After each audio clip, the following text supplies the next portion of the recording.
my.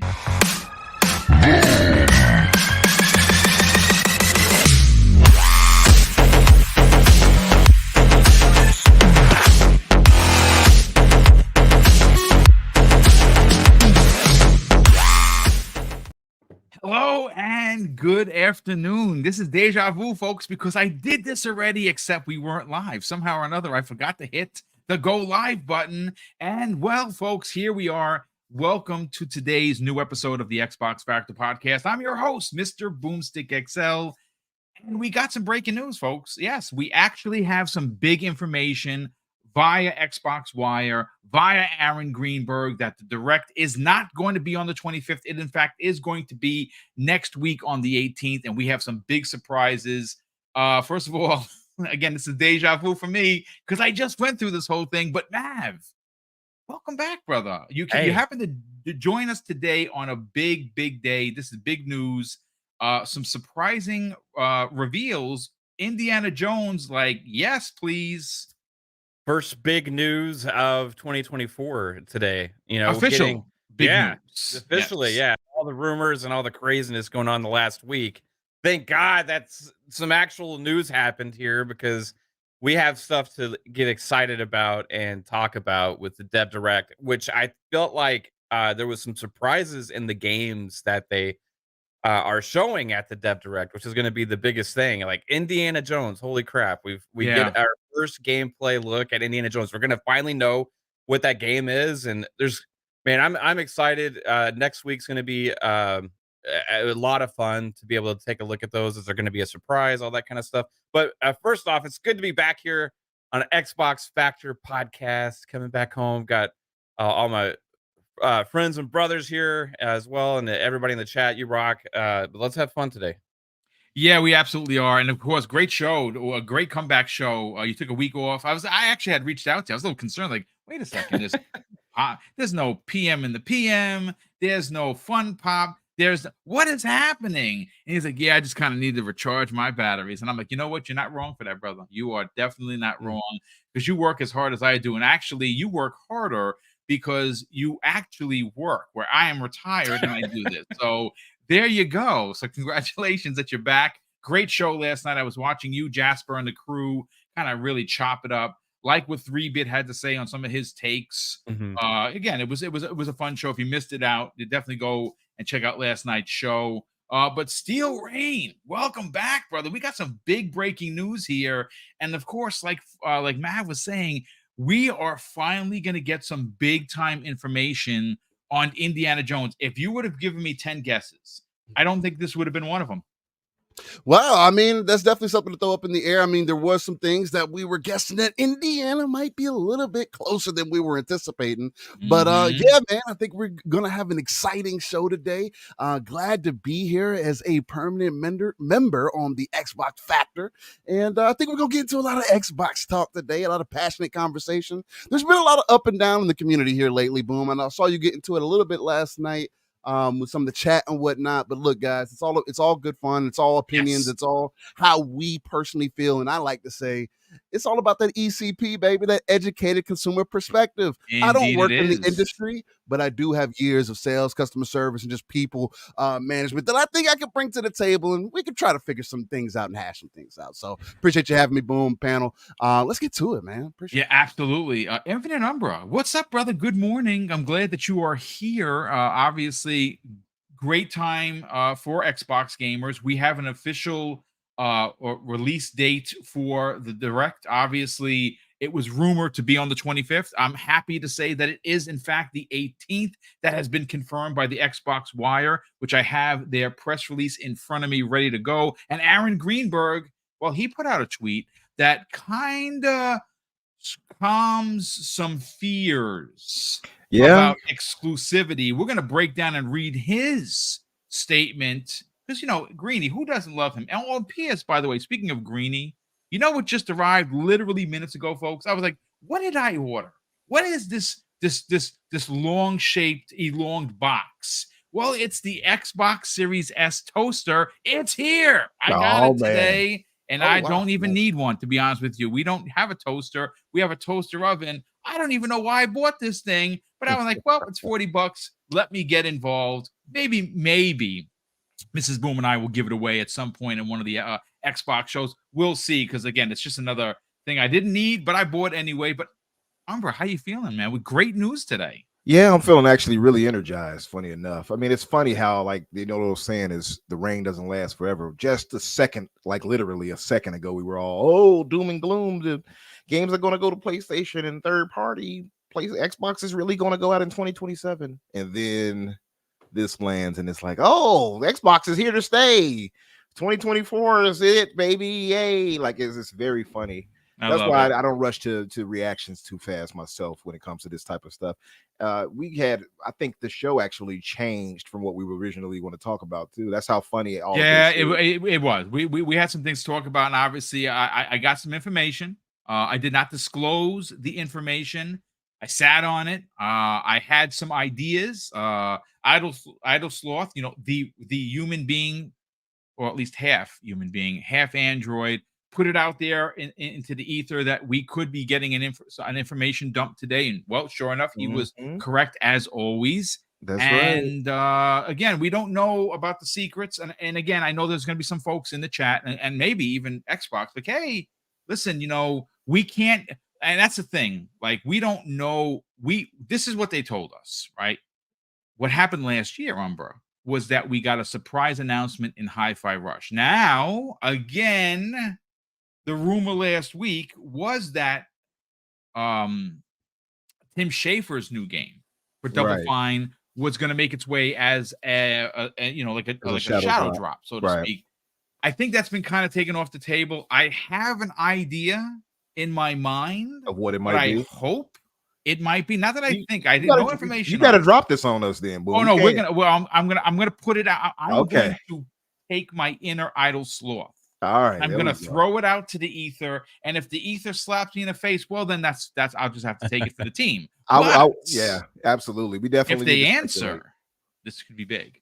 We got fun speculation here. How can we not speculate? Ain't that right? Well, if I may, fun speculation. Myself and Pong Soul, if you didn't know, Umbra, are co-mayors of Speculation Town. That's a big fact. Oh man, how did y'all get elected? How come I wasn't invited to this? It's a prestigious board. It's very similar to Jeff Keighley. You don't need to know the details. You just know that they're very credited people. We were just elected. Don't worry about how we got here, but here we are. We're here to serve the people.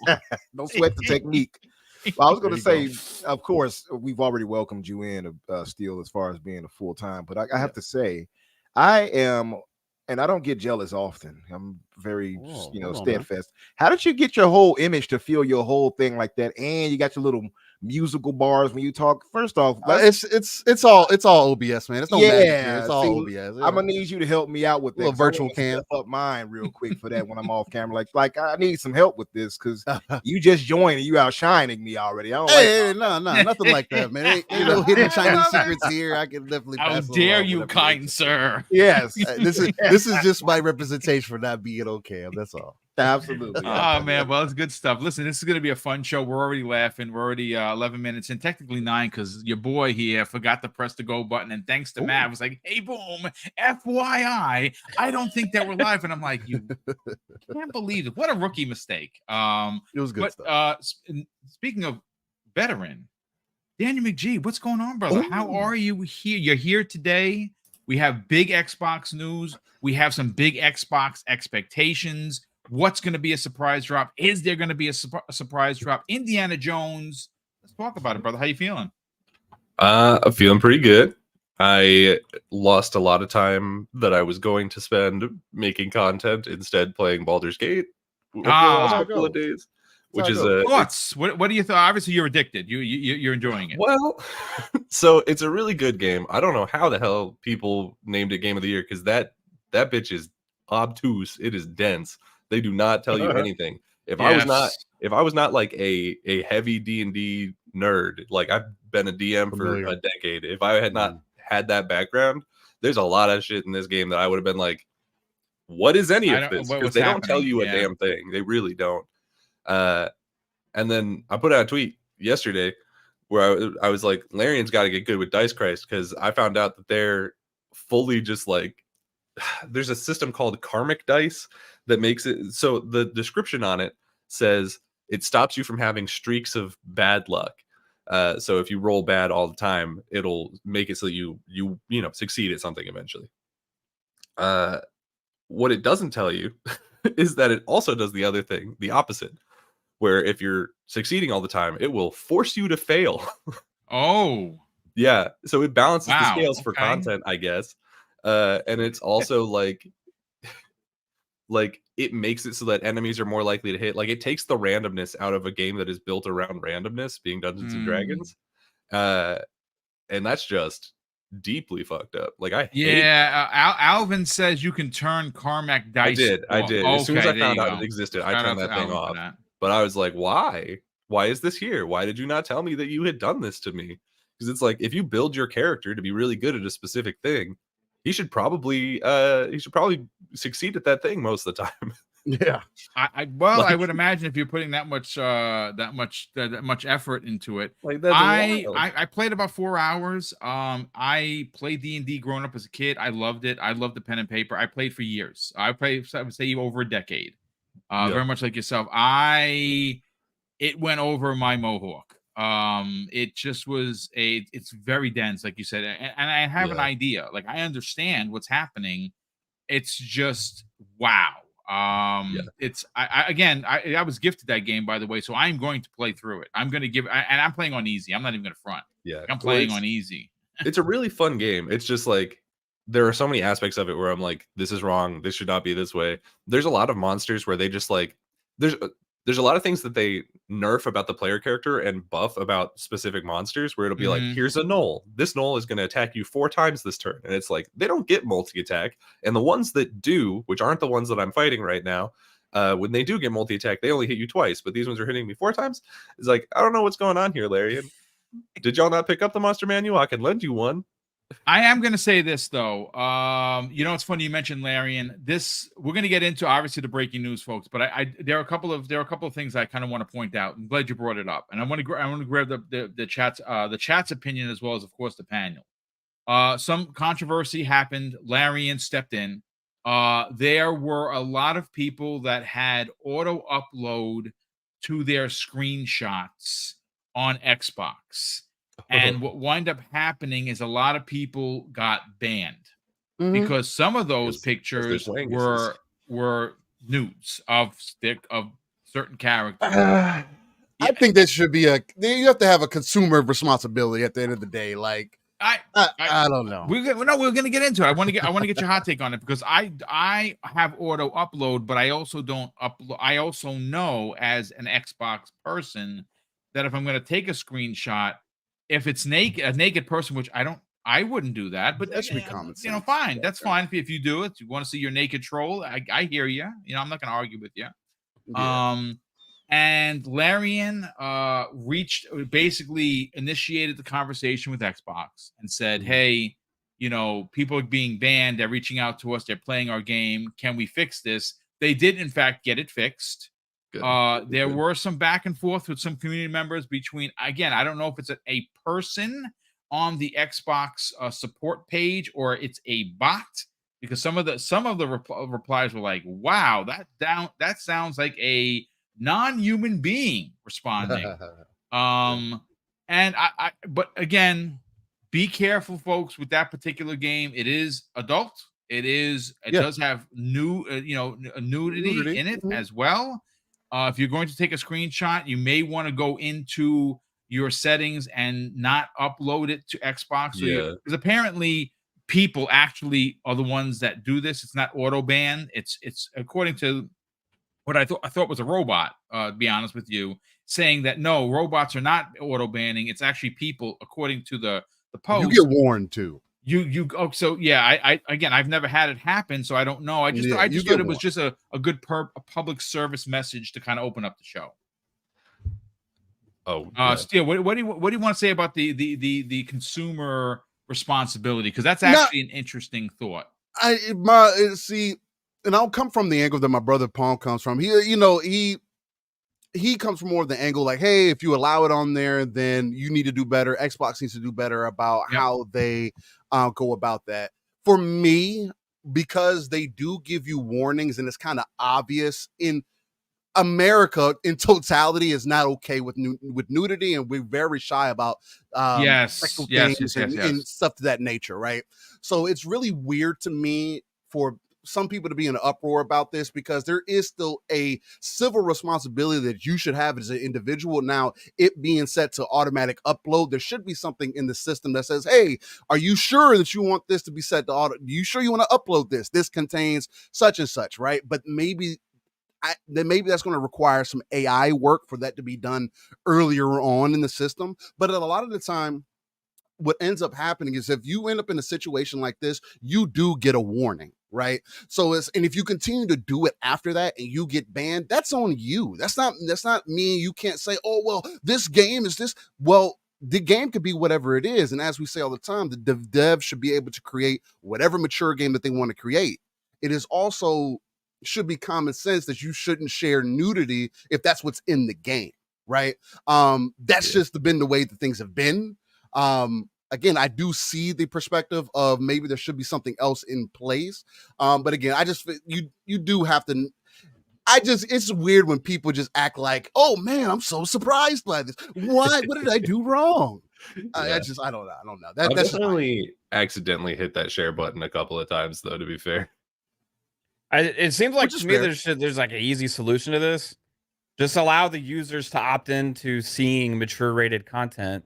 And that's a great point. That's a good check. Because there's a lot of M-rated games, and whether it's gore, whether it's nudity or whatever it is, like if you are playing M-rated games and you set your account to see M-rated content, then that should be fine. And if you block it, then any M-rated game clips should be blocked as well. So that way there is no question if either you allow content posted from M-rated games or you don't.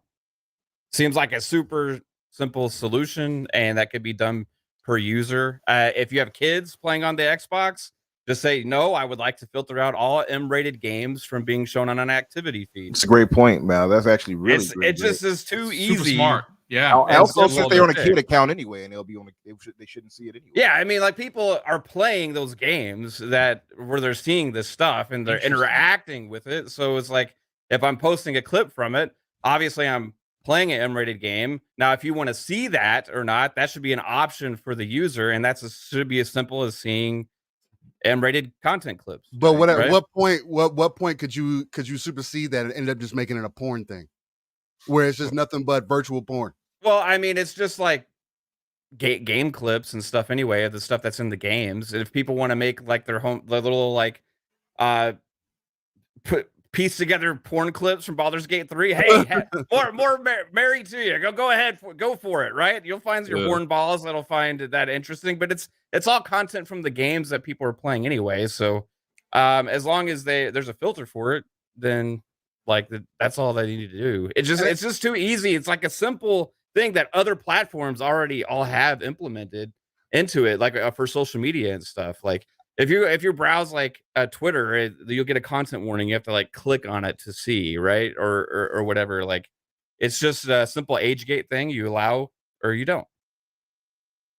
I got to be honest with you. I think that's brilliant. Honestly, I think it is brilliant. I think that it is as simplistic. I wouldn't know how to implement it. I'm not a tech person like that. I'm not a programmer, but I think that there could be something where you could opt into this. Listen, nudity or what, like mature content. It's fine. Like I'm 50. I'm going to be 54 in September. I'm not worried about nudity. It's fine if I see it. Whatever.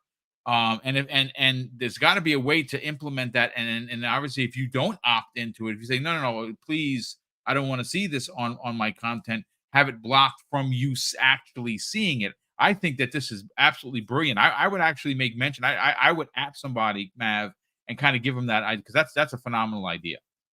Yeah, you could even have it in the setup process of the console itself if you want to ban it from the console. But even that still becomes a consumer responsibility, because at the end of the day, I mean, I have kids accounts set up on Xbox, and they can't access that content anyway. They can't see clips, they can't see screenshots and stuff like that from any content that's over their age. or above a certain age. So that's already in place. So what we're getting is people complaining about that are of age and see it on their feed. And Alvin made a good point here. He says, hey, does Larian post in-game news to their public Twitter? That's why you can't flood the community feed with nudes. It's called common sense. And again, people are always going to find a way to get around things. And I do think that there should be something better in action, but there's already things in place to help trying to supersede some of those things. The only other thing that I could see possibly happening to be of a benefit is using some kind of AI model to determine, hey, this is what's showing.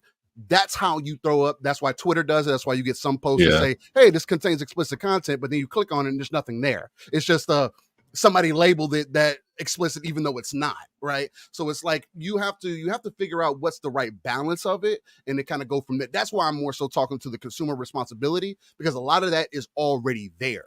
We're just getting complaints from people who don't either care to look into it further, because that's a known fact. A lot of people don't care, but won't look into it enough for the security side of things, or they're just complaining to complain. You know, it's certainly possible. This is my perspective. Silly Mikey in the chat says yes, but the warning is on the Xbox site. No casual goes to the Xbox site to see it. That's fair. If they have any That's warnings, fair. Should do better than that.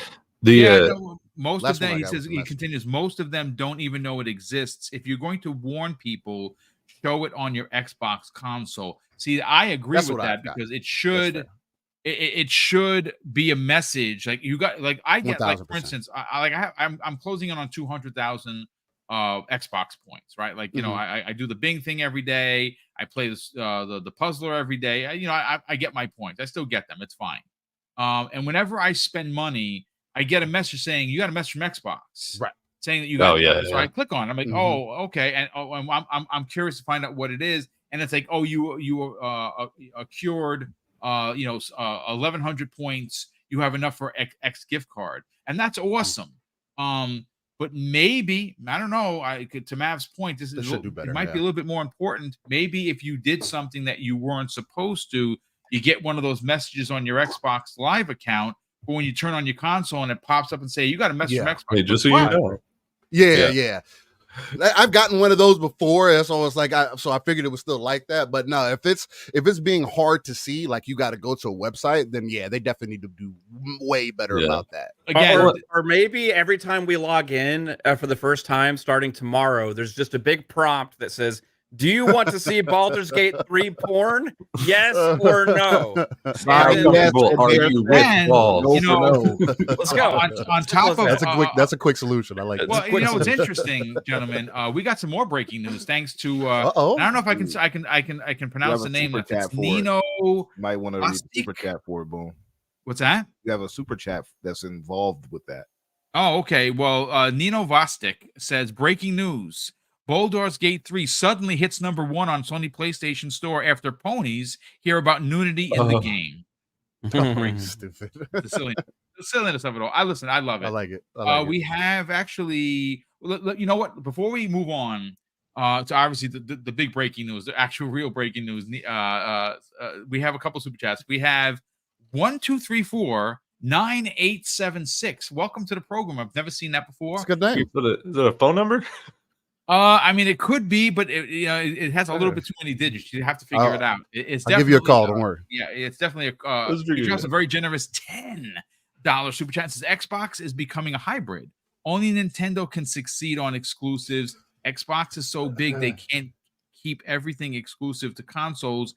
Xbox is becoming the behemoth we wanted them to become. I mean, they're obviously they are a publisher that is now moving into a realm where they're starting to overexceed their own boundaries. Like they are really that big. They are the biggest publisher in gaming. There's no even question about it. It's what's going to stay. What was that, Steel? No, real quick. I don't know if this is true or not, but Prince Green also dropped some breaking news in the chat. Microsoft snaps up Pokemon with Guns game Power World for Game Pass. Release date confirmed. Yeah. That's Power World 19th, bro. 19th. It's coming up of this month. Yep. Yeah, next Friday. Wow. A day Friday. after the Dev Direct. Yeah. That's a big one. That If actually Power looked kind of goes dope, into to be Game honest Pass, with that's you. gonna be that's I think. No, it's I don't it's know, man. I think official, it's gonna bro. be There's a trailer. Yeah. It's Oh, for real? yeah. Virtual. Yeah. Yo, That's that what is gonna that- be fun. Yo, That's- y'all gonna shoot some that's what I guns? was- Y'all gonna shoot guns with me and catch some I- Pokemon? Man, Or this some is power. the Shoot 'em only all. Pokemon game You I can't will. shoot them all. I Gotta love shoot it. 'em all. You know gotta this. shoot them all. That is Can hilarious. we there, kill Umbra. Pikachu? Can we I kill? was Yeah, that's- denied well- shooting people with Spider-Man. Hey, I may as well do it with the Pokemon. Why Well, not? It's there not. you It's not go. Pikachu. It's Pikachu. It's Pikachu. Power. Can- It's Pikachu. This is like, that's right. This is like the GoBots version of exactly. Pokemon, right? Exactly. I'm gonna be honest with you. I said it during when we were watching I'm the gonna play stream it. map. That game looked dope. Like I'm like, wow, glad. this Yeah, it actually does. looks good. I probably will play that. Because that's Pokemon with guns. I mean, Yeah. honestly, what I'm in the what- Discord too, so I I mean, there's a lot of you good AK-47 ooh. Yeah, Hey, yeah, there's you an go. AK in there. You can definitely bust some caps. Is I'm not gonna there- lie. is there you weapon Beretta mods? man? Is there mods? Weapon mods? That'd be sick. I don't know. There might be. There might be. I haven't had a chance. I didn't get into the Oh, closed man. beta for it. But from what I've seen from the Discord, people are saying it's pretty good. There's some little things with the animations and whatnot. You could tell that it's a smaller studio for sure. But for a I don't want to necessarily say they're making fun of Pokemon, but for them to have their own spin on it and to be as dedicated as they have been, so I'm excited for it to drop. I'm interested. So I will definitely download that and play that for sure. First of all, it out. Highlander 001, gentlemen. Once again, gee whiz, brother. I cannot thank you. He has donated choo mother, father, sister, brother, Ooh. 5 double barrel gaming memberships, and he did it twice yesterday. He's done it almost every show, and it's crazy generosity, brother. We really appreciate it. And again, it's members like this that allow us to do the big giveaways. We have a big one. Usually we wait for like the end of the year for the holidays. We do have a big one coming up I want to say it's probably in the next 30 days, give or take. I'm waiting on Stalker 2. When Stalker 2 gets officially announced, we get a release date for it, which you never know. It could be any day now. Mrs. Boomstick and I, to support GSC World, the studio that made it, because obviously they've had such a time, right? Like they were obviously originally in the midst of a war with Ukraine. That's where their base of operations was. They had to be uplifted. Some of their studio members died in the line of duty, which is just incredible and very sad. They were defending their country. They have been uprooted, and they are in a new studio. I believe that it's in Prague. I could be wrong, but that's the last I heard. So what are we doing? Mrs. Boom and I, in order to, quote unquote, support the devs, because a lot of people say they're going to do it, but no one really actually does it. We are purchasing at full price, which here in New York and New Rochelle is $76.43. We are buying 15 copies of that game, and we are giving all of those copies away to anyone that's going to be in the chat during the live stream. The first 8 are going to go to channel members. The next 7 are going to go to anyone that is in the chat. We have a hashtag that we have created that is obviously under lock and key. We will drop it that day, and the picker will pick the winners, and that's our big contest. It's going to cost us a little over $1,200, give or take, after taxes. But again, it's just our way of giving back to the devs. Now, mind you, this is not corporate sponsored in any way. This is the people. This is by the people for the people, and we kind of stack these super chats and channel memberships away, and then we do these big ones. So this year we're doing this big one to open up the year, and of course we're going to close out 2024 with another 1,500 plus Christmas with Mr. and Mrs. Boomstick. And again, we can't do any of this without you and the incredible generosity of the community. Giggity 08 drops a very generous $5 super chat and says, I really thought Stalker 2 would be there. Could that be a surprise drop or a full release? I mean, they said first quarter 24. Could it be there? Could it be? I mean, some people in the chat seem to think so. I mean, I haven't heard anything. It makes sense, right, for it to be there. And actually, maybe that's the shadow drop. That would be pretty dope. And then, of course, me and Mrs. Boom, we're gonna have to run into action because we're gonna have to, put the monies together and get this thing ready to rock and roll. But we have Cypher Type 1 drops a very generous $2 super chat and says 98% main hand weapon missed. Boulder's Gate 3 RNG is frustrating. I don't know how you got it up to 98%. I ain't never seen it above like 80. Well, there you go. He's probably a diehard player too. Simon Brandy drops a very generous £5 super chat and says, "My annoyances with the multi-plat rumors are that it fuels the media. Good old Metro couldn't hide their glee, saying Halo would go on PlayStation 5.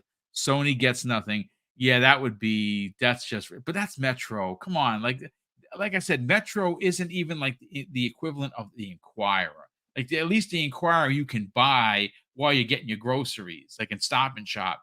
The Metro, and just imagine, folks, you've seen it. You know exactly what I'm talking about. There's usually like an orange or like a red plastic box on the corner that people stuff garbage into that says "Read me for free" and it's a free paper. That's where Metro comes from.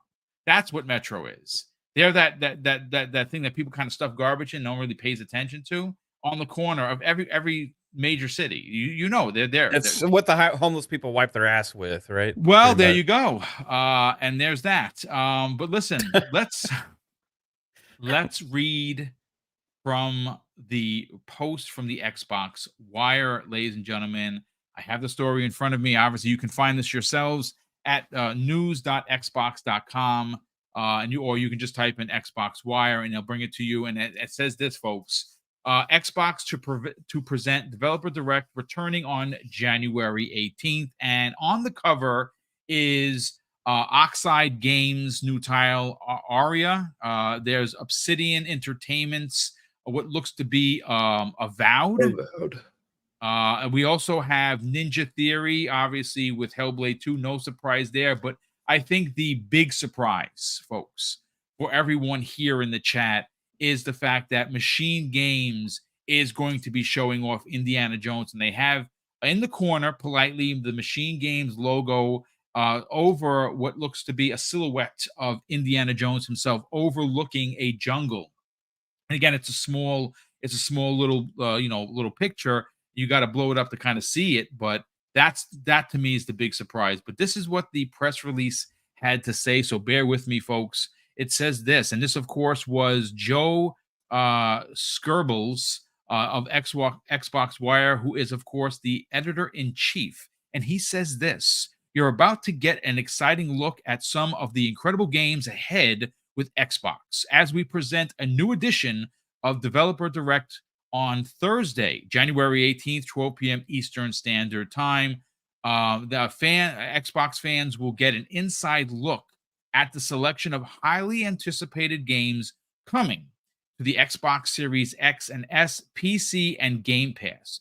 Shortly after, ZeniMax Online Studios will host the Elder Scrolls Online 2024 global reveal at 1 p.m. Presented by the game creators themselves, Developer Direct offers an in-depth look at upcoming titles, how they're being created, who's creating them. We'll visit Machine Games in Sweden to check in on their Indiana Jones game, swinging by Obsidian's Irvine offices to see more from Avowed, head to Oxide Games' Maryland studio home to learn about Aria History Untold, and take a trip to Cambridge, England to see Senua's Saga Hellblade 2 from Ninja Theory. Please note that while the show won't have update on games from Activision Blizzard, you can look forward to news from those teams later this year." And in closing, it says the show will be a celebration of just a selection of our slate of upcoming games from Xbox. It's also another part of our commitment to consistently bring Xbox players can't miss experiences. 2024 kicked off with a bang for Game Pass members, and you can expect that lineup to include more incredible games from Xbox and our partners as the year goes on.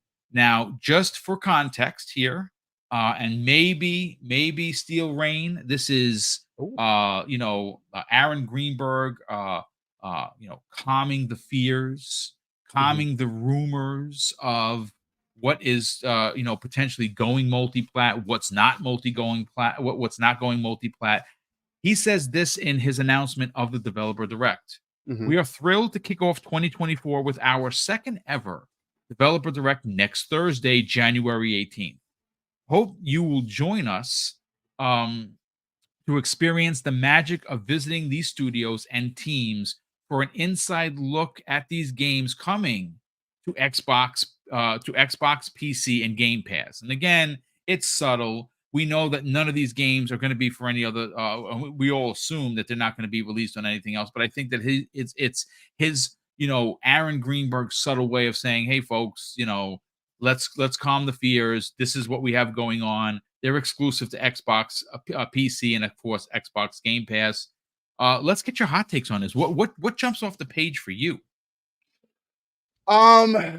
What jumps off the page for me, I mean, definitely seeing Indiana up front. I definitely thought that was going to be further out than I anticipated, maybe a 2025 early spring kind of game. But if they end up getting Indiana out and showing it to the point to where they may release it this fall going into the winter months, I think that would be really dope for that time of the year. Again, the recent Indiana movie really fell off pretty hard from what I've heard. I haven't watched it myself, but again, I can also be honest to say I haven't been the most high on the Indiana train, but nonetheless, as far as everything else, I mean, him clarifying like what their visions and whatnot and what they're trying to accomplish there. With the developer direct coming up, with this being the second time around, again, I do think that it is them setting the expectation. This is probably something that they're going to do moving forward, and that has been another conversation that we've kind of had off and on about, hey man, they got all these different studios. How are they going to show all this stuff now? Where do they show all this stuff now? And now it's kind of maybe it's starting to reveal itself where we get that thing very early on. Again, January is perfect. Beginning the year with an expectation, kind of like we did last year. I felt like that helped out a lot, especially with the Hi-Fi Rush Shadow Drop, the news that we got from Forza last year. It all kind of added on top of each other. And that was without knowing what else was coming into Game Pass. So it's like when these type of events come along the horizon, yes, I'm excited about what's coming into first party or what Xbox has to say or what they're going to release, because again, there is only one player right now that we know or have more of an idea of a roadmap for versus everybody else, and that is Xbox. So it's like seeing the huge change from what we got previously. Again, you go from 5 studios to almost 40 studios. You go from maybe doing an event once, twice a year, maybe being shy on some things, to now doing, you got BlizzCon now too, you got QuakeCon now too. So you have a possibility to do 5, 6 events within a year to kind of really spread out your games and give people something to get excited for. I think they're really working on that marketing train that we've always been talking about too. And I think this is just part of that, right? If you can start setting the proper expectation, and again, I'm not expecting for it to be perfect every year, but for how things are lining up, it's just seemingly working in Xbox's favor because they do seemingly have an avalanche of games or at least deals on the horizon. Again, even Power World coming into Game Pass, that wasn't hinted at. That wasn't nobody said anything about it. We didn't get any rumors about that. That was something that I was maybe hopeful for because it is a multiplayer game, and knowing that Xbox has been a very welcoming home for multiplayer titles.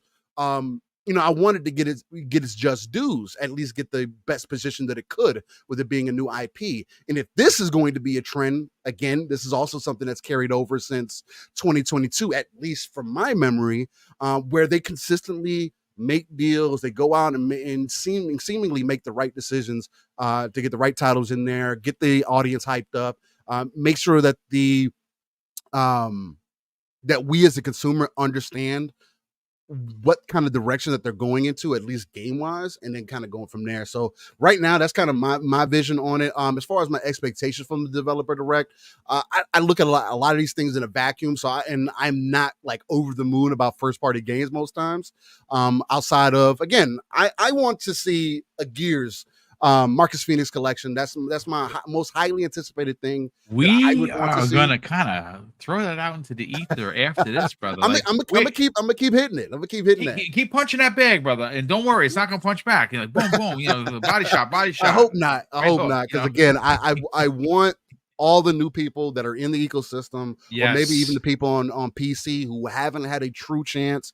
Instead of trying to find ways to work in the Unreal Engine and rebuild Gears 1 and 2 and start a Discord and have a private lobby for all this stuff, I want it to be official where everybody can just boot up, very similar to the Master Chief Collection, maybe even better than that, to where the multiplayer is more streamlined, because there hasn't been like huge changes in Gears over the years on the multiplayer front, weapons and things like that.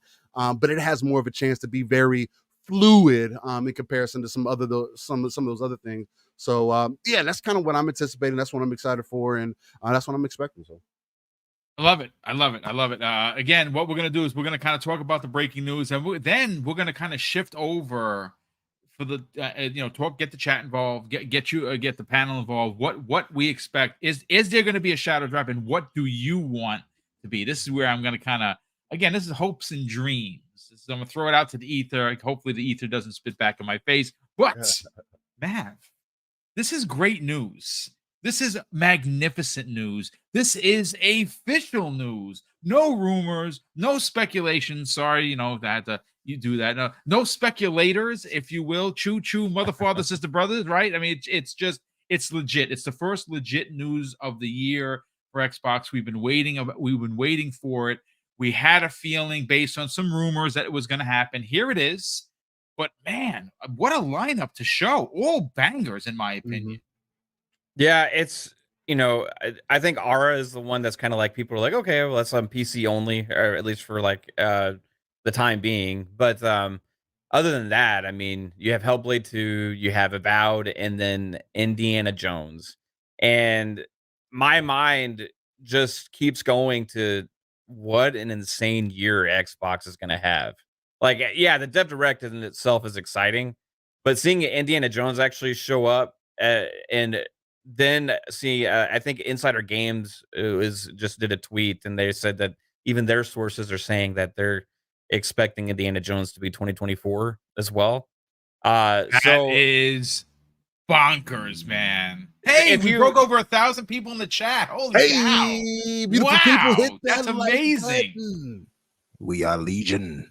Yes, indeed we are. No, but you know what? I didn't even see that, Mav, and I'm glad that you brought that up. So listen, Insider Gaming, that is Tom Henderson.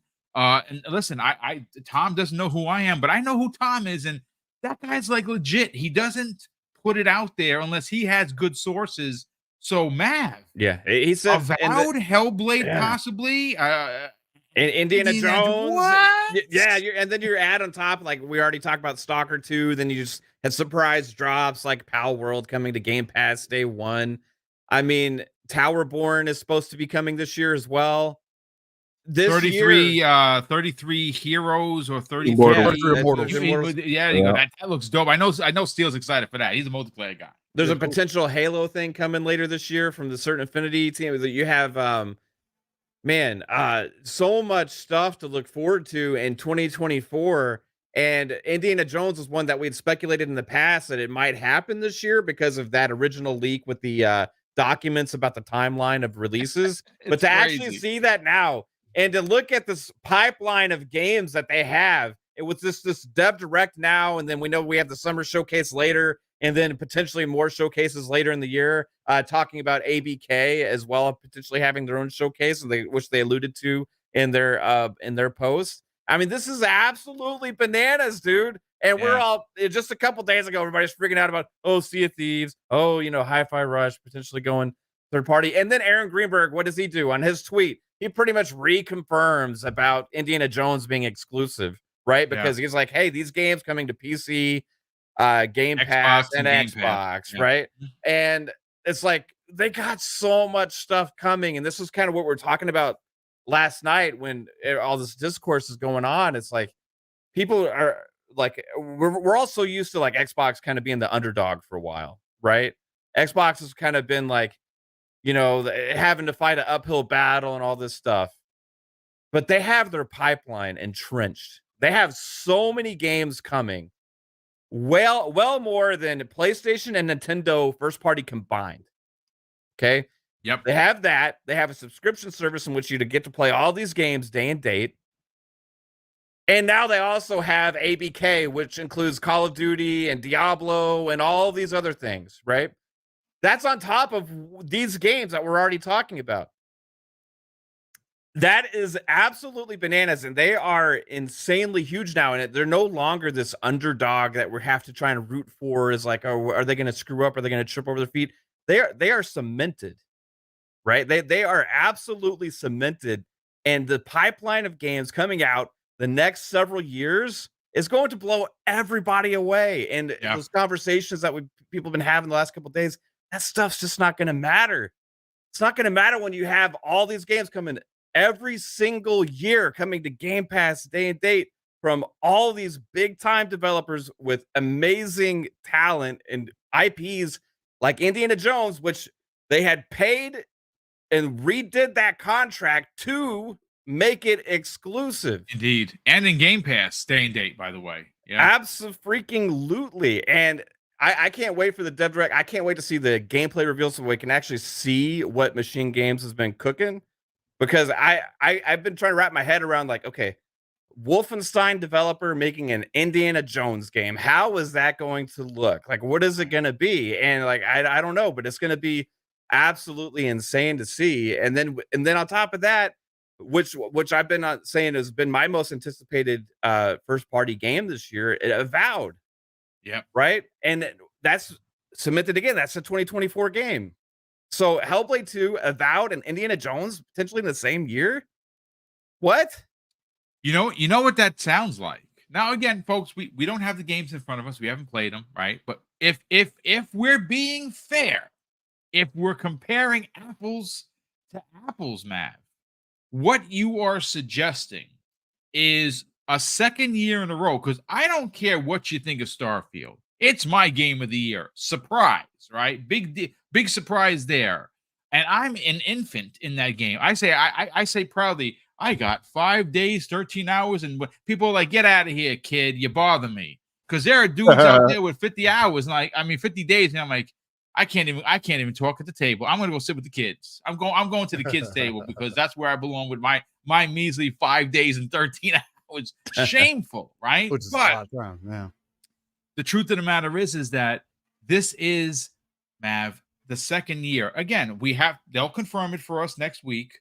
This is what they're putting out there. This is what we're thinking. So we're starting to get into a territory, Mav, with Xbox that was very similar with PlayStation 2018, 2019, 2020. They had back-to-back years. Now, granted, maybe there's going to be some folks in here like, yeah, boom, I don't like those kind of games. I hear you. I like those kind of games, and I bought every one of them, and I played and beat most of them, and I really enjoyed a lot of what they had out there. This is going to potentially be a banger year, both with AAA, AA, single A, and of course, indies in Xbox Game Pass, coming off of a year in 2023 where the only stumble was Redfall, which they have been updating. And again, maybe it's not going to be your game of the year. I hear you, but I played the H out of it and I quite enjoyed it. And people are saying it's even better now. So you had Redfall. Okay, it's a stumble, but you also had Motorsport. You also had Hi-Fi Rush. You also had Starfield, and there are a ton of other smaller ones in there that really made 2023 an amazing year to be an Xbox gamer. Now, Mav, we're doing it again in 2024. Mind you, this is just the tip. I think it's just the tip of the spear. Yes, I absolutely. I mean, they're going to absolutely dwarf what Sony did last generation. Yep, I mean, it's not even a close comparison. Sony only has the potential of maybe at best doing 3 to 4 big games, right? And even when they were insanely cooking last generation, where they only had like 1 or 2 big games a year, still at the most with those titles, but it's maybe sometimes 3. And you look at this with all of these games that Xbox has, but then you add on top of this, guess what Sony doesn't have? They don't have games of service that are cooking either, No, right? they do not. So all these games that are getting updated, that are getting supported, that people still play, that are still growing.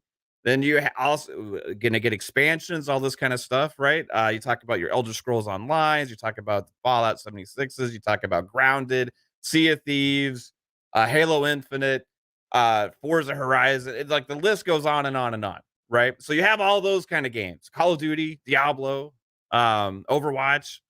Then you have all these new games coming out every single year, right? Maybe 4 to 5 AAA type games a year. Plus, you have your double A's and smaller games like the Towerborns and stuff like that. The flight sim is supposed to also come out this year again, a new flight sim. So there's all of these things they keep doing.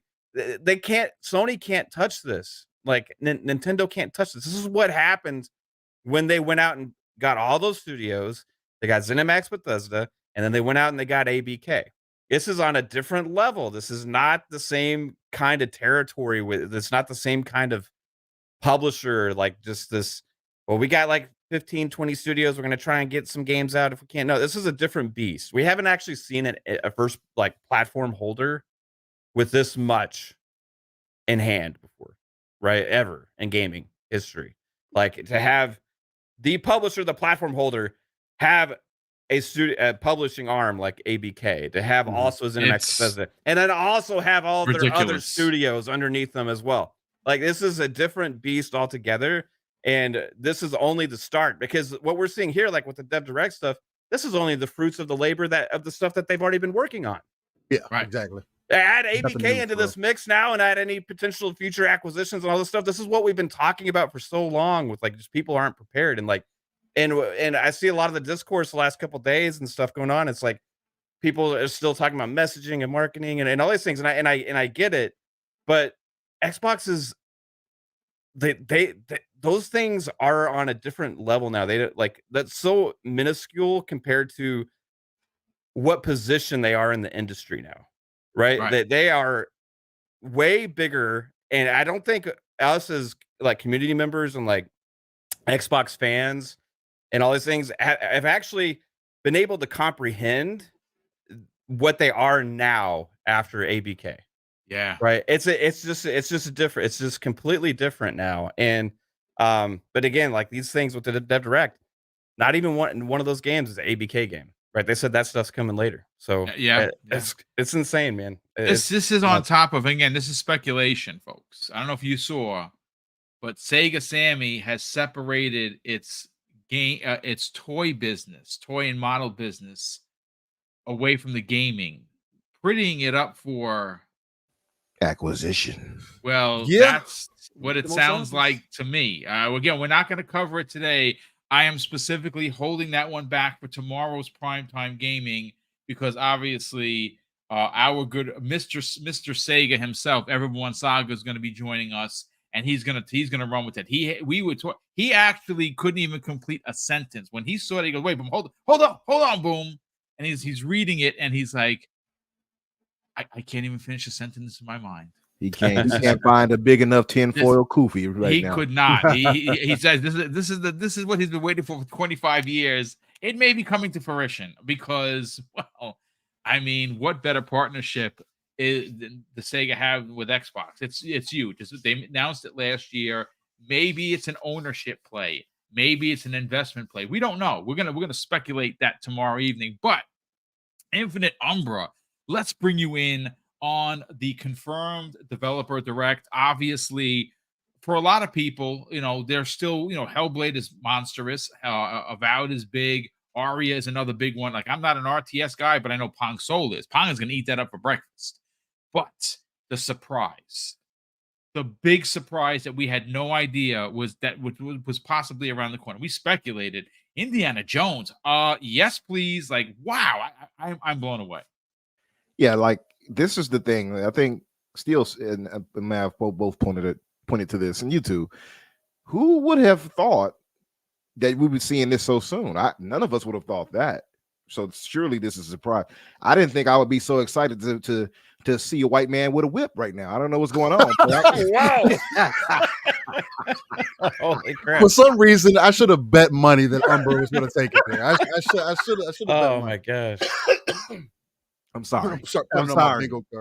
I'm sorry. I had to throw that out there. But listen, I am I am immensely excited for this. Actually, it's funny because Harrison Ford is actually my favorite actor of all time. Did you all know that? Oh, okay. I did not know that, sir. My No. favorite actor of all time. So it is doubly so. I see I got everybody in the chat tripping, but it is doubly so exciting for me to see this right here. And none of us would have expected this. This is the craziest thing for me, man. When I saw that, I'm like, I actually commented before Machine Games posted another tweet to that, and I said that I peep indie on the on the advert, and then somebody posted and said, "Oh, they just confirmed it that it'll be there." I'm like, yeah, that's what I like to see. So I mean, it's crazy when you really look at it, and I'm looking at Idle Sloth's tweet to it, and this is confirmed allegedly for this year. Indiana Jones, Avowed, Hellblade 2, Microsoft Flight Simulator 2024. Call of Duty, obviously, Black Ops, Gulf War, Stalker 2, Towerborn, Our History Untold, Starfield Shattered Space DLC or expansion or whatever, and Arc 2. That's confirmed. Then rumored, we have Kiln by Double Fine. By Double Fine, yep. South of Midnight, possibly. Forza Horizon 6. I hope not for that. I don't want that. They need to wait. Yeah, that no need. I don't think that's happening. Yeah. I hope not. Halo Battle Royale, which we've all been waiting for. That makes perfect sense. It's already in Halo now. We just need an official version now. Let's bring it on through. And Elder Scrolls 4 Oblivion Remaster, which we all been hearing rumors about. I would absolutely like that's on my Mount Rushmore, Oblivion. Yes, mine too. Yeah. That's a W right there if any of that happens in the age of mythology. I mean, look at the difference a day makes. We see how everybody like I was already ready to come in here and be like, hey, this is not that big a deal. I can see Sea of Thieves possibly landing on PlayStation. That's like that. I don't think that'll hurt anybody. I would have a problem with Hi-Fi Rush. It's a single player game. It's a new IP. I don't think you should be bringing that over to another platform like that. Though I can see it on Nintendo, et cetera, et cetera. And then several hours later, maybe a dozen or so, we get this. Now, we knew it was going to happen already because there were rumors that it was going to be from the 14th through the 19th window. So we're already expecting this to happen. So this right here is just crazy to me to have all of that confirmed. It's unreal. And we already had a great 2023. So this right here, just looking at the list of games we have right here coming, 2024 is about to bury 2023. And that's just first party stuff. You know what I mean? Can I read you the press release regarding Indiana Jones to get you even more hype? Please do. Okay. It says this, folks. Now, again, just for the times, because some people were confused. Sorry that I didn't make mention of it. It is going to be on the 18th, 12 p.m. Pacific time, 3 p.m. Eastern time, 8 p.m. UK time, January 18th. This is what it says about just for context. And here is what it says about Indiana Jones Umbra specifically. Indiana Jones by Machine Games, the award-winning studio behind the recent Wolfenstein series, will reveal their upcoming Indiana Jones games in an action-adventure that puts the players in the leather jacket of the legendary archaeologists. Developer Direct will showcase more than 10 minutes of game and developer insights, including details about the game's setting and story, how fans will actually play as Indy, additional details from his next globe-trotting adventure, and the premiere of the first gameplay trailer ever. What? Insane. Did they say how many minutes again? 10 minutes. Yeah. Wow. Crazy. Like I said, I got goosebumps, folks. I'm not going to front. I'm excited. Yeah, I mean, last year set the bar, right? Yeah. Now it's a continual thing. It seems to be that we're going to get a direct early in January. So, or at least mid-January. To me, it's a W. I love the way that they're proceeding. I don't think you could I think this right here, if anything, should settle all the fears that a lot of people have been running with. A lot of people will get entrenched with what our Hoove brothers are talking about, and we'll start worrying that's why, again, I don't worry like that. I'm not a worrier. I'm not that type of person. But typically for me, and none of that was confirmed yet either. So it's like, relax, y'all. We got good stuff coming. And even if they get some gas titles over there, we got all these single player great games that they absolutely won't get if that's your worry. We got plenty of exclusives that's about to land. I think that everybody needs to relax themselves in general when it comes to that type of speculation, because it's not fun. I'm sorry. I had to use that pun. Anyway, I see what you did there, sir. I see what you did there. but like seriously, we had all of that worry, and then immediately everything turned to jubilation. I think it's just a matter of us, and I to borrow a line from King David, just hold the line, right? Just hold off before you jump to conclusions and to crazy reactions. And this is partly why, because we getting spoon fed such greatness. I'm sorry to say it this way, but we're getting spoon fed so much good stuff. It's hard to sit here and whine. I'm going to be honest with you. You got so much good stuff coming. If you're a Game Pass subscriber, you got an Xbox, you on PC, whatever the case is, it's a W. It's a walking W this year already. So I'm just excited to see what we got coming this next week. And it just so happens to be earlier hours before the fix. So we'll have plenty to talk about next week for sure. So I don't know. I'm excited as hell. I did have a question for you guys concerning that. Considering we got all this right here coming and landing this year, would it bother you then if the rumors that we heard about Hi-Fi Rush and Sea of Thieves actually were ported to be on Nintendo Switch and PlayStation 5? Or do you want to really get down to the nitty gritty of it? Are we really going to dive into this? Okay. I mean, it's a good question. And listen, I'll do my short, quick answer. I understand if Sea of Thieves and Grounded are ported because those are gas games, and obviously those particular titles live, breathe, and die under the weight of how many people are playing it. Now, I don't know the numbers of whether or not they've hit a wall with players on Xbox and on PC. I don't know. I know that each one has millions of players that play almost every day, right? That's their gas game of choice. That's what they go to. Do I think it's going to be ill received on PlayStation and Nintendo Switch? I think they would live very well on Nintendo Switch. I don't necessarily know about PlayStation. I don't know if there would be a big enough audience there who traditionally don't like multiplayer games, right? They are single player story driven games. They've already did a big pushback on gas games being developed by their first party studios. Are they really going to invest the time into an Xbox game? Right. I don't personally think so, but maybe, again, I'm not a bean counter. I don't have the numbers in front of me. That's just my initial take. Now, I do want to touch on my personal thoughts of Hi-Fi Rush. My thing is this. If you've played the game, and I know there's over 3 million of us that have played the game. I don't know how many people have beaten the game. I've beaten the game. Umber's beaten the game 17 times. He loves that game. There is something special here. Chai is an endearing character that, if he's marketed correctly, could be a big Xbox IP and a character that is, when you look upon him and you look upon his crew as being a part of Xbox. You're going to look at at some point, you're going to look at Hi-Fi Rush and think Xbox, not Bethesda, not Tango Gameworks. You're going to think of Xbox. And why I think it needs to stay here is because of the potential for its transmedia connection. This has feature film, anime, and toys written all over it.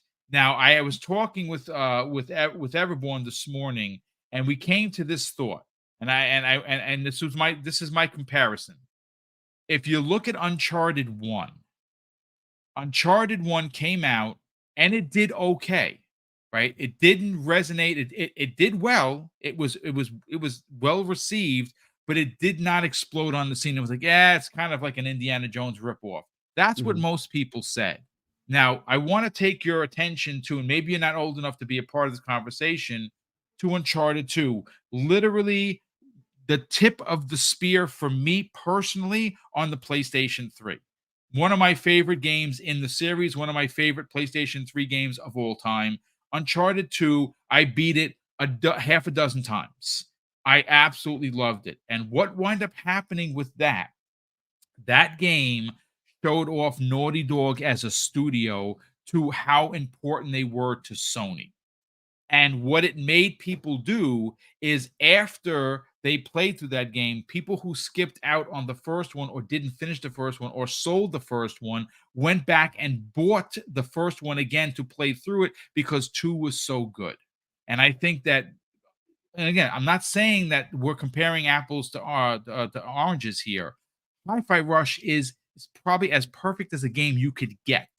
But if instead of shadow dropping a sequel and actually doing marketing and putting an oomph behind it, you could see people play the second one for the first time and go back to the first one. I think that we need to let this IP cook before we give something so special away, because what you cannot do is close Pandora's box. Because once this is given over to a PlayStation and, of course, potentially Nintendo, it's never going to be looked upon as an Xbox icon exclusive.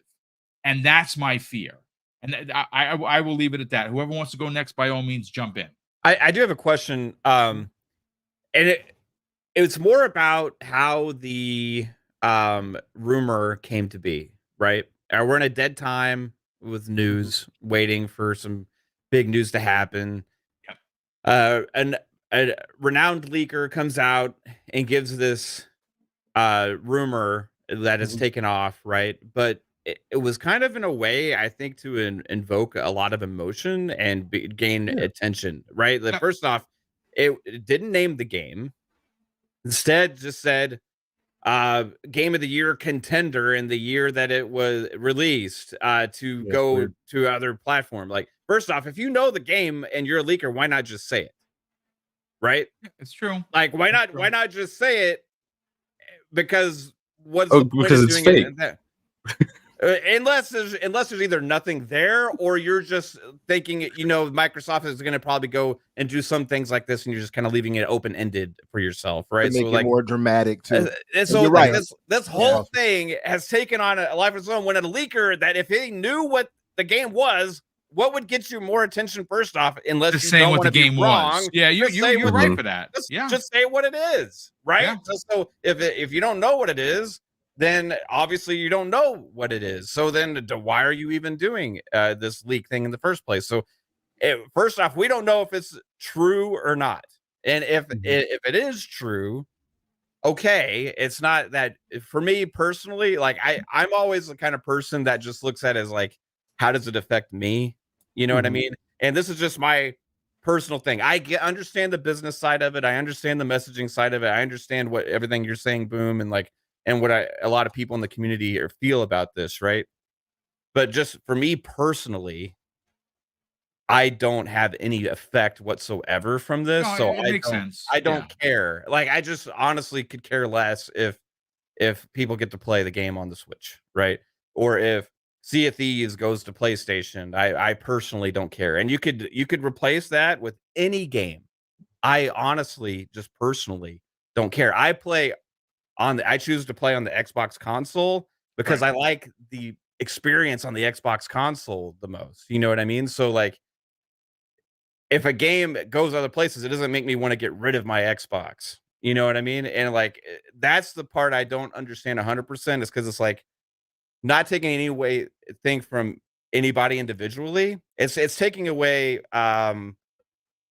potential arguments of like, hey, yeah, we're better than you or whatever. You know what I mean? Like, in that regard. But like, I personally, that doesn't do anything for me when I'm playing a game. So I don't care if that is true or not. And I still think Xbox, regardless if they put older games on other platforms or not, like, I still think they see exclusives as an important part of the business. They keep saying that over and over and over again. And there's proven track record now with the things that they've been doing to actually bolster that. And with knowing that there's new Xboxes on the horizon and consoles are still going to be a thing.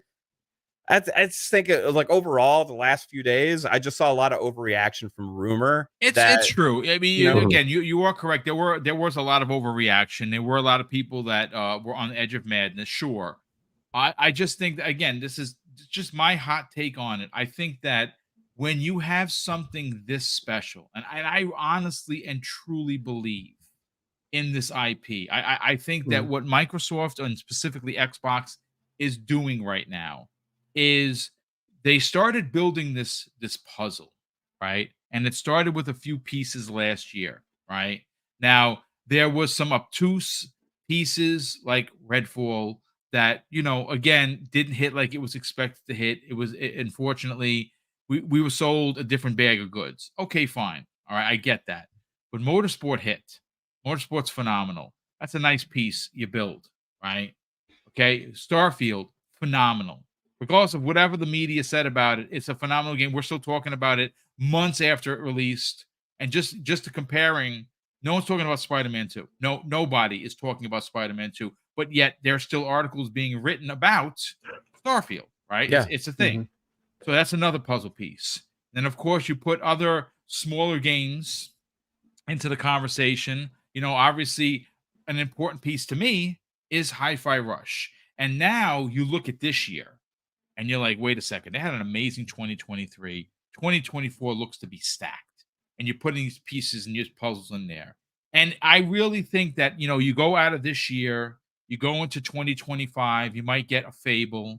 You might get some information on Perfect Dark. You might get a Forza Horizon 6. And these are other pieces. And now what you have built, this ever-growing Xbox puzzle in front of you has so many experiences, but I think where it really does the gaming community justice is that there are so many different experiences here. It is not cookie cutter. It is like Nintendo. You know what you're going to get with their Nintendo games. They're Nintendo games, and that's great. That's why we love them. Sony has their games. They're the over-the-shoulder, story-driven, sad dad type of games. I like those games, but not everyone does. When you look at Xbox and when you see Xbox's whole shtick is to sell you, not the box. They're not here just to sell you the box. They're here to sell you on the investment into Xbox Game Pass.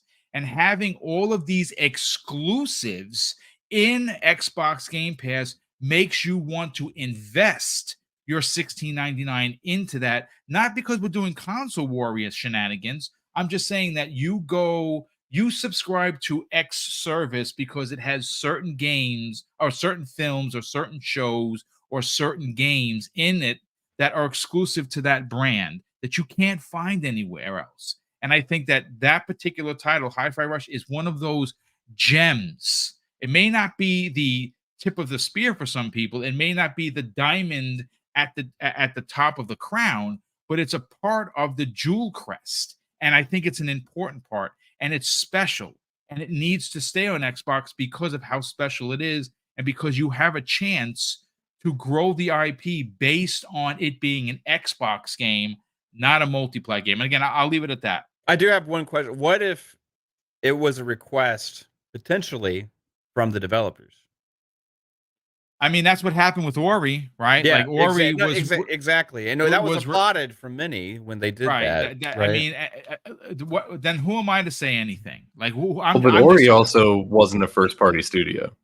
Yes, that but is. But the IP, Microsoft funded it though. But yeah, IP was owned by Microsoft, and it was published. Like Asobo is not a first-party studio; they make Microsoft Flight Sim, right? Like at the end of the day, it was owned by Microsoft. But like the only thing I could really say, like I could see a potential issue as well. Boom, like okay, if you're picking and choosing, let's say it's Hi-Fi Rush gets it. Right? Oh, we're allowing your game to be multiplayer. What if like that creates potential some developers, well, I want people on the Switch to play my game. You know what I again, mean? it's Or one of those like, Pandora box scenarios. Yeah, You exactly. open the box, that's it.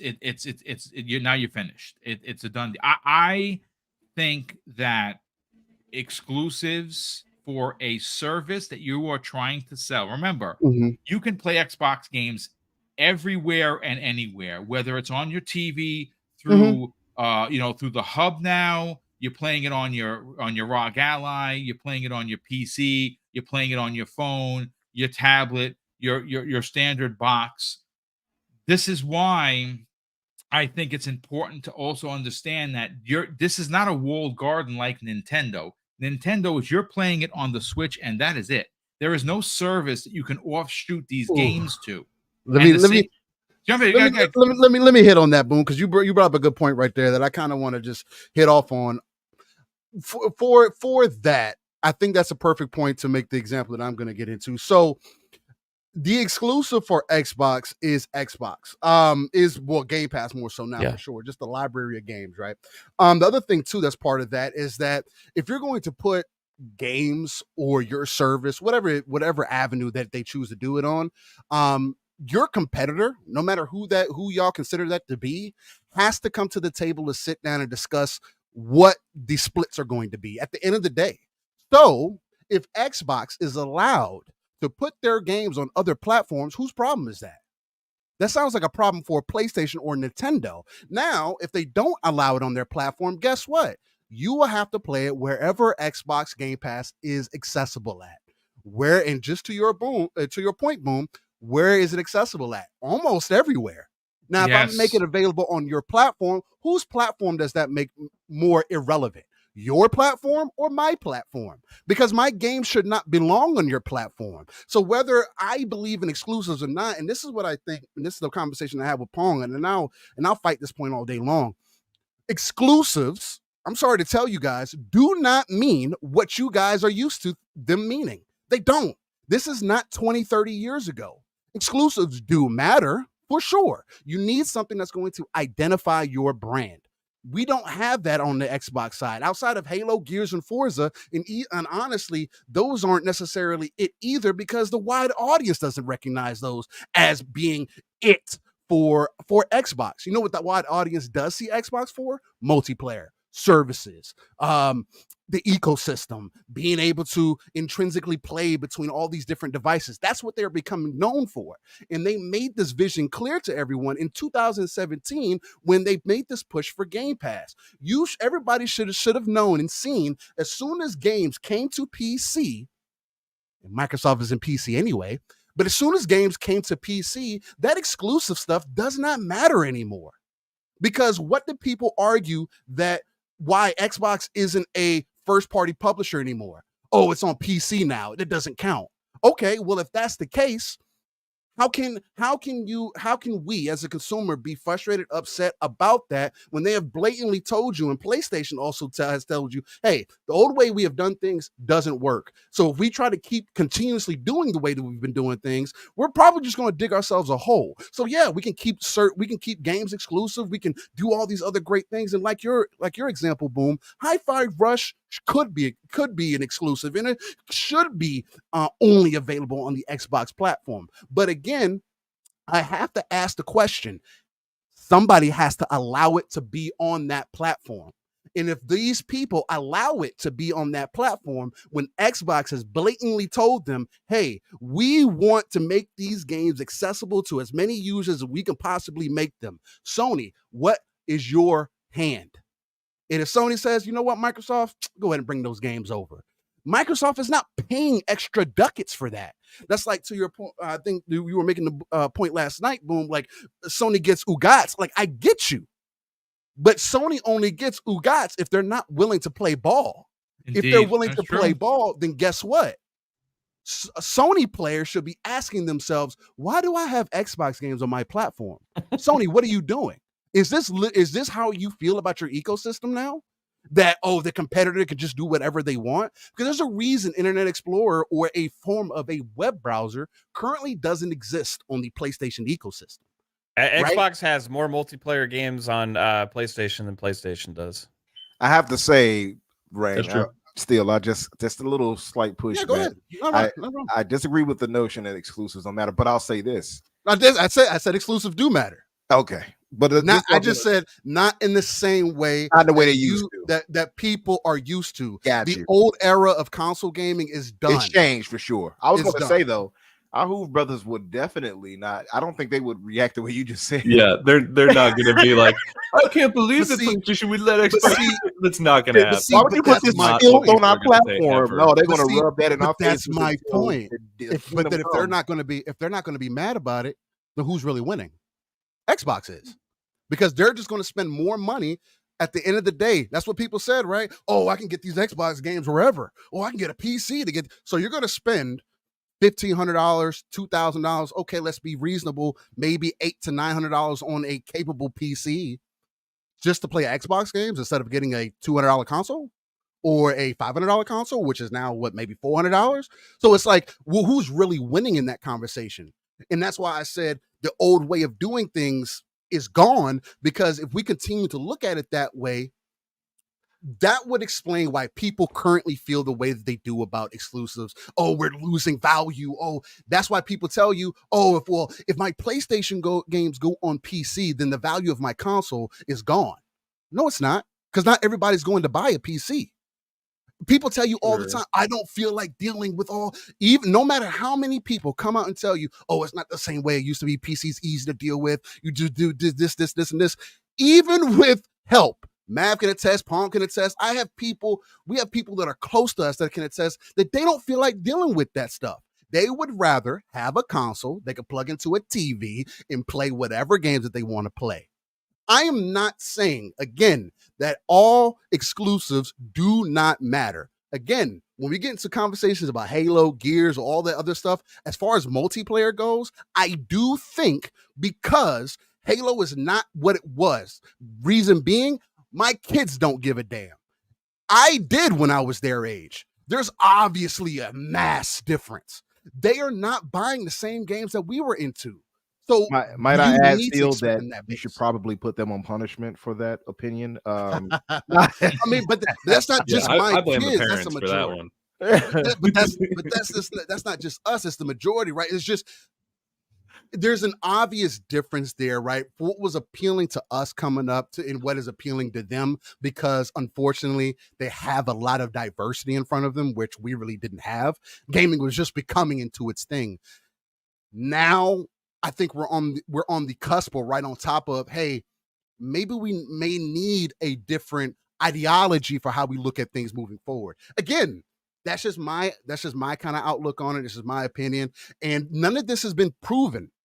The only thing that has been proven, though, that people questioned, people said that Game Pass wasn't successful or wasn't going to work.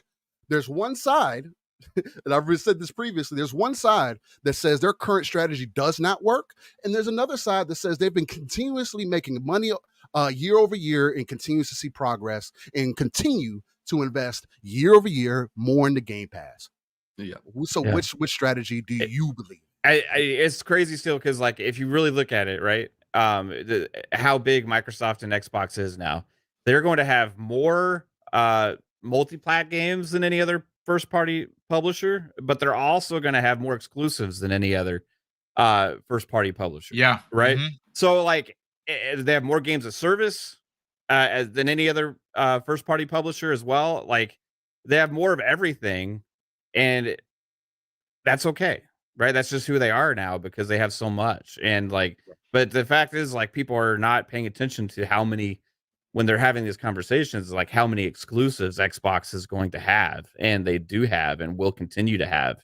And Yeah. that's going to always be a core part of it. And nobody's saying like that's not an important part of the business, or that's not Right. important to Xbox, and that's not going to continue. It's just about some instances when they make different decisions, like how big of a deal is it, right? And that's the conversation. Like, how big of a deal is it when this happens or this happens? And that can always be debated or discussed Oh, or yeah. talked about. And I think it's going to be different to everybody, how they feel about it or whatever. But like when these things happen, like these dev directs and these other things that are going to be showcasing all these exclusive games, it really puts things into perspective that that's also who they are as well, right? And then at the end of the day, this is all just still based on rumors that have no founding, because the dude didn't even say what game it was, right? Yeah. I think that's my thing on this, right? Is number one, if they publish some of their smaller games on other platforms, I wouldn't really care. Like, it doesn't affect me at all. Whatever. If more people get to play the game, it's not a negative for me, because I don't their money's not my money. I don't care. Mhm. But at the same time, I look at these rumors and I don't believe them for a second. Like, I really don't. It's just like, there's this guy who said, "Oh, there's going to be a place or an Xbox game is going to be published somewhere else," and it's right on the heels of all of these dumbasses talking about how, Xbox is going third party, right? Right. It's just That's like, the other okay, thing. already this feels like it's a thing for clicks. Then you look at who the person who said the leak originally was, and you look at things that they've leaked in the past, and they've never once leaked something that somebody had not already said before. Like, their Right. most famous thing is they said Good that point. Arcane was going to be showing their game off at the Game Awards, and that was like one of the worst kept secrets on the planet at the time. Like, everyone knew. Yeah. And so I don't know Good point. why we're holding this guy up as like, oh man, this guy knows all the things. And then on top of that, he puts this out, and then all of these other different sources try to like cling onto it for clout. And none of them are saying the same thing. They can't Right. agree on what platform it's going to. They can't agree on what game it is. They can't agree on when it's going to happen. Everyone is saying something different. And that's not how this usually works. When there's a leak that turns out to be true, a lot of the time people know the same thing and they're saying the same thing. Right now, it just feels like everyone is trying to say whatever they can to get clicks on whatever site that they need, because fair. right now the idea of Xbox going third platform or third party is the way to get clicks, because that's the thing It's a that talking people point, want to click on. Yeah, it's yeah, just, this is not it's something- definitely if the it rage happens, click. it happens. But I look at this right now and I'm like, this is not a thing. This is not something I care about. This is not something I'm concerned about. It's not something that I think is going to happen either. Right. And another thing is just like, there's this argument of like, oh, but they need to put their games on PlayStation to make money. No, they don't. Yeah, They they don't really have Games to. make all the money that they need. They They really make don't. more money in They don't have profit to, for sure. than PlayStation does already. And Mhm. no, they don't need the player base. They already put their games out on PlayStation, on PC and on mobile. Which, if Right. you Xbox, PC, and mobile is like 98% of the pie. They don't. Exactly. They don't need the whipped cream on top to be like, oh, now we got them. Like, Yeah. I just don't get this argument at all. And it's like, look, man, if they did it, would they find more players? Probably. I mean, most likely they would get more over on the Nintendo side than they did on the PlayStation side, because A, Right. there's more players there, and B, we've already seen the PlayStation players apparently just don't really buy games, because they're not buying the exclusive. true. It's true. The Final Fantasy games are Very true. floundering. Baldur's Yeah. Gate sold like dog water on the platform, so I don't know what they're playing, but it's not any of those games, and I don't know why. If it's not those, it's going to be Sea of Thieves. You know what I mean? So it's just like, I don't know. I don't see any reason why this would make sense necessarily, but also, who cares? The person who said the most credible thing to me was Jeff Grubb, and the thing that he said was just like, oh, this could be about this thing that I heard back in the day, that they were not planning but considering putting Sea of Thieves onto PlayStation, like presumably ages ago, like back towards launch. 2019. Kind of makes sense, because it was like a questionable games as a service game that may or may not have ever taken off. And so it's like, oh, maybe we need to like look at all these other platforms. And then they launched it and it did fine, and it's doing really well monetarily. It's got a huge player base. It, I don't think, has a particularly high like development cost for the stuff that they're adding to it. And so I don't even necessarily think that they need to worry about like, Yeah. oh, we need to get Sea of Thieves to 50 million players. Why? You're already making. They're already at 30, right? Moving on to other things. What's Sure, going 30 on? million, exactly. To your See, now, point, I Daniel, only, I only too. asked that to try to get where you guys' headspace was on it, Yeah, for Yeah. sure. because I think you all made great points. For one, two, Danny, right on the spot. Like, it's on PC and Xbox. There's plenty in mobile too. Like you said, they don't need PlayStation when it comes to that, and that's the biggest thing. Like, because even if those games came to that platform, I'm gonna be honest, I don't think the Who brothers would really invest in them that way anyway. I really Yeah. don't. And think they even would. if they did, who's losing the money though? And if they don't, but if it does go to that platform and they don't invest, who's losing the money?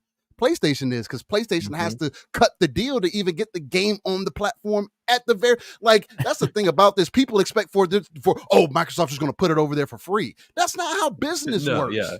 And not only that, PlayStation has made it stringently known that they don't want to give Xbox dev kits. So what? You're just going to keep making games for PlayStation 4 because that's the dev kit that I have? No, man.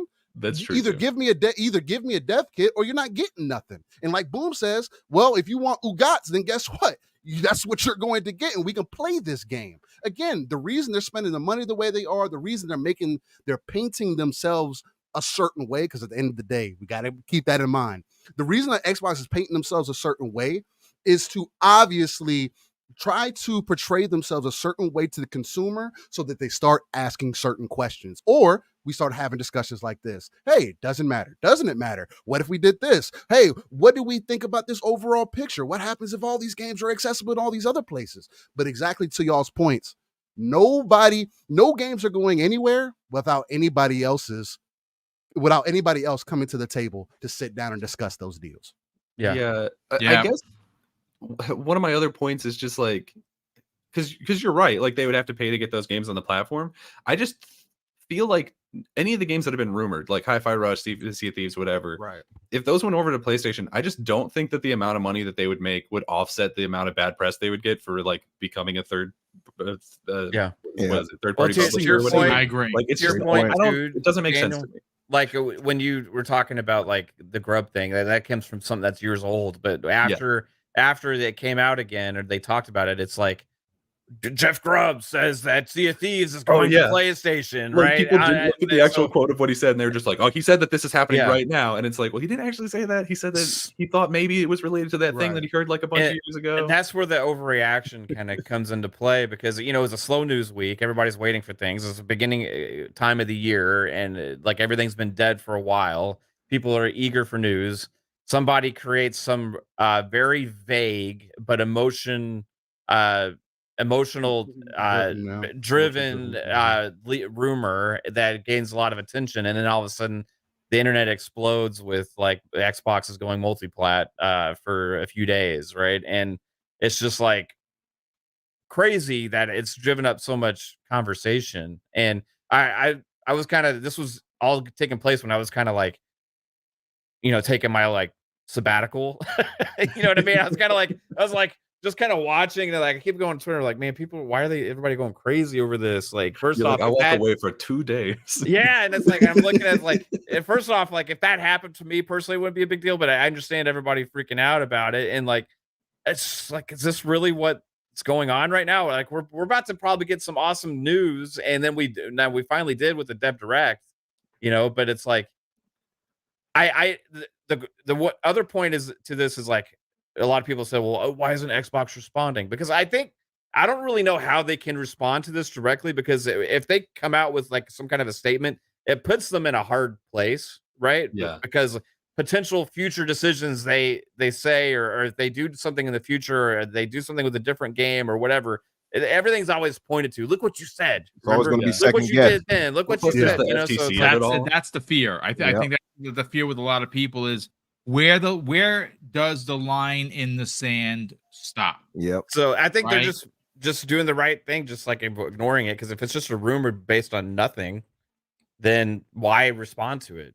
Yeah. Well, and there's this other aspect of it too, where this is just like this weird continuation of this argument that Xbox has to justify every exclusive that they put out. Like every single time they announce a new exclusive, everyone's like, is it coming to PlayStation? Is it coming to Nintendo? Is it coming to PlayStation?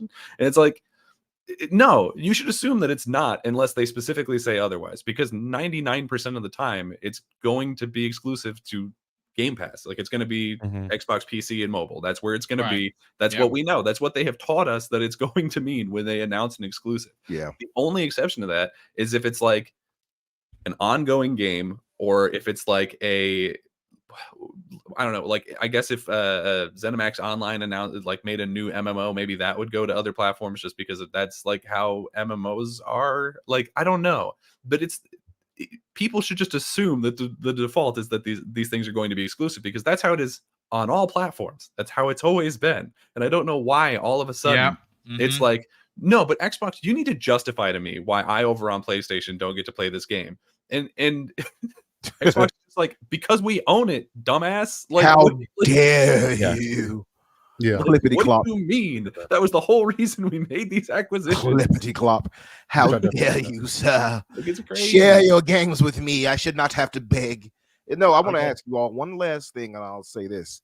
What if the rumors we're hearing about this is true, but it's not a matter of the games just going there. But they worked out a deal with Nintendo to bring Game Pass to it.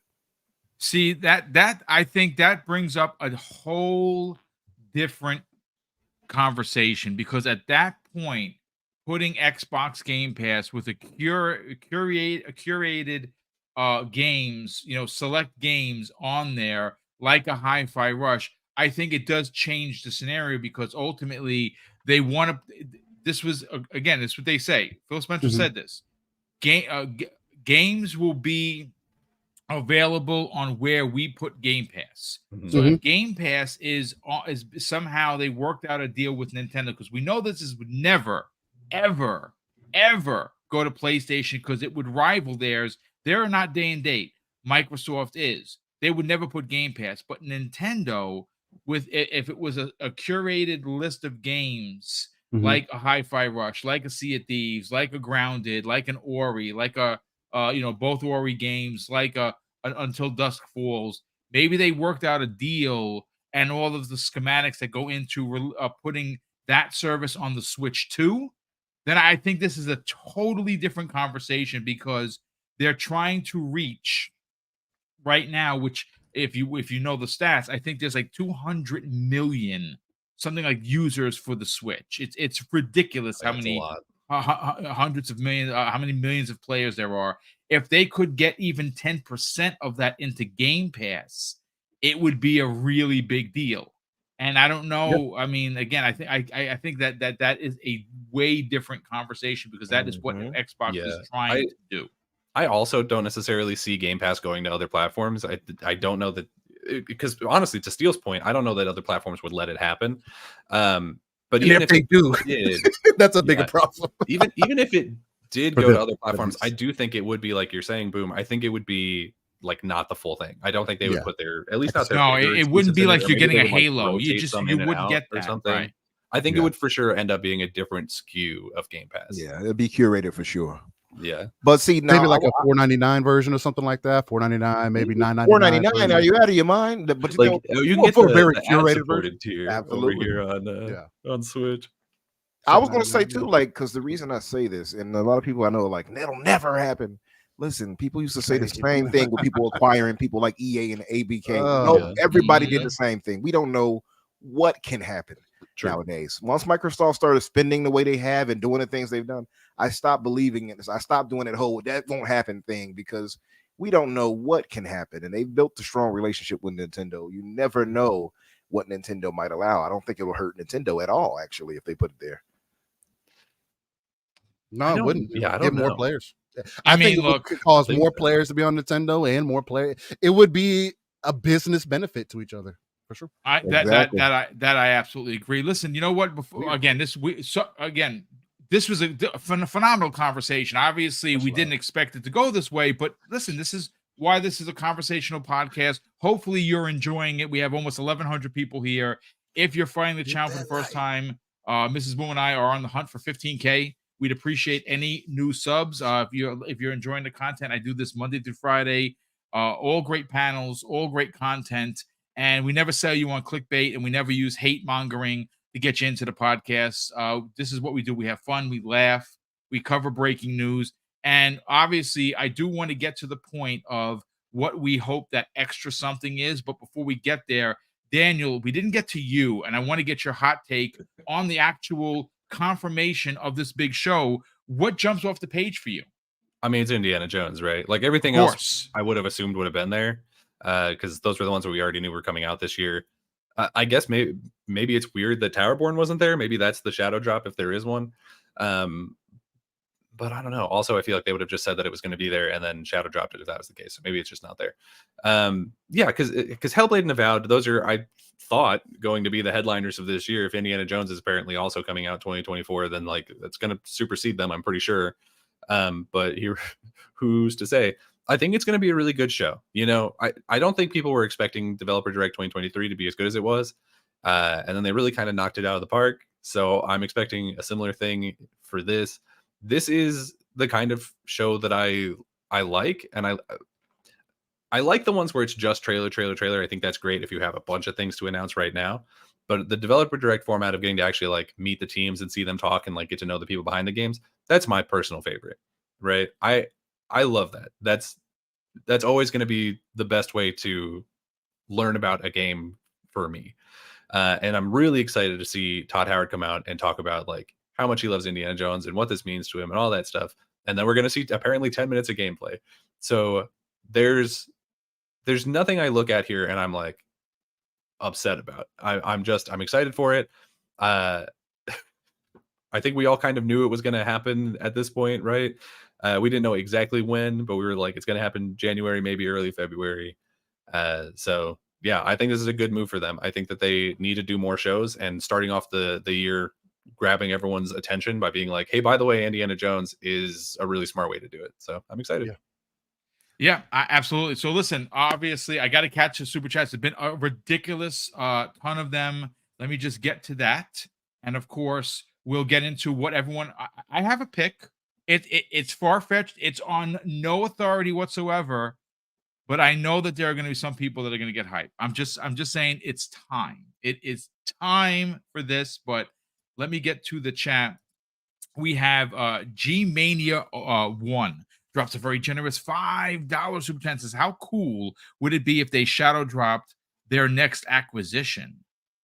You know what? With everything going on with the FTC, I just that Lena Khan is just grasping at straws. And if you watched, and I watched it thanks to Everborn Saga, the interview with Destin Legary, he had oh my God, what's the guy's name? He's an analyst. Yes. He had him on, and of course, you know that guy is loaded when he can show up like he just rolled out of bed with like a ripped shirt. He's like, yeah, whatever. I'm rich. I don't care. Right? He actually had some pretty pointed things to say about Lena Khan, and yeah, I got to be honest with you, he's not wrong. I think that this FTC thing is just ridiculous. But the thing is about that too. I don't think. Unlike Sony, in some cases, at least outside of them having their stuff leaked, Microsoft has been a leaky faucet. I don't think we can even. I don't think they can even get away with trying to shadow drop an acquisition anymore. Yeah, right. I agree. Yeah, I also, agree. Strictly speaking, that's not like what a shadow drop is, because a shadow drop is a thing that like launches that you can play today. So I don't know that an acquisition would count as that. It'd be a cool thing to announce, but I don't think shadow drop's the right word for it. We can instantly use it to rub it in our Hoove brothers' face. We're shadow dropping. Yeah, there you go. Right in the face. Real quick, Decided D drops a very generous $10 super chat and says, Sega released several games on PC Engine during the Sega Genesis days. The PC Engine was more successful than the Mega Drive in Japan. Xbox is not the first publisher to put their games on a rival console. No, it's certainly not. That's a great point. True. And they won't be the last. PC Engine was dope. I owned one, and my first game was Rondo of Blood, which of course in Japan was Dracula X, and it was dope. And I still have that. I still actually have that in storage. Yes, it's worth a lot of money. Michael Mooney drops a very generous £5 super chat and says, Fable and Avowed social media started their registration today. Yes, they absolutely did. And Avowed says 2024. So I'm very excited. And Fable is probably the start of 2025. I would imagine the first developer direct in 25 is going to be Fable. No doubt about that. Nino Vastik drops, who's been a channel member for 2 months, says, appreciate everyone's opinion. Can't imagine once Activision games hit, we are eating good. Aloha. Well, aloha to you, brother, and thank you for being a channel member. We super appreciate that. Gerald Mack drops a very generous $5 super chat and says, I'm sure is refreshing to see Xbox as a platform come out of the darkness. And now we are starting to see the platform shine a beautiful thing. Yeah, absolutely. G Mania drops a very generous additional $5 super chat. It says, can't wait for Indiana Jones game. Just started playing the Indiana Jones and the Emperor's Tomb on the original Xbox. Dude, that's great, man. I'll tell you, go back to the Super Nintendo days and play those. Yeah, the Super Nintendo one was kind of dope too. I'm not going to front. That was the same people I think they did the Super Star Wars, if I'm not mistaken. And those three games correct. Freaking dope, man. Me and Marco used to take turns playing them, man, and we loved those games. So good stuff. That's old school gaming right there. Taking turns. I love that, man. That's me and my brother Neo Mentor used to do that all the time. Oh yeah, you die, give it the sticks. Give it the Give up the sticks. That's right. You lost. That's it. Cypher Type 1 drops an additional $5 super chat. It says, in the game of the year conversation, in the year it was released, this is so broad that it could be any game going all the way back to the OG Xbox. I mean, that's very true. Absolutely. Gamer by Choice drops a generous $2 super chat and says, I think Steel is dead on Xbox changing gaming. I don't know if I would say that a gamer by choice. I mean, I think he has a stout opinion, if you will. But I think Xbox has already changed gaming. I think Game Pass has literally conditioned us not to go out and buy a game, but to invest in an ecosystem, in a platform. And I think that is what Sony and Nintendo were struggling with. Now, granted, Sony's struggling more because they don't have a pipeline. I think Nintendo is just fine. They would never get into a service, and I'm gonna tell you why. Look at the attach rate per console per game. It's like per game 7-1 on Nintendo versus like 3 on the other competing platforms, and their attach rate per game per console. Like, for instance, any of their bigs, Super Mario Wonder is probably, and I don't have the stats in front of me, I'm taking a complete shot in the dark here, high 40%, high 50% without even thinking twice. It's a Mario game. It's the same thing with a Zelda. Zelda's up there as well. So they would never get into a service because people buy their game. I mean, I buy almost everything on Nintendo Switch.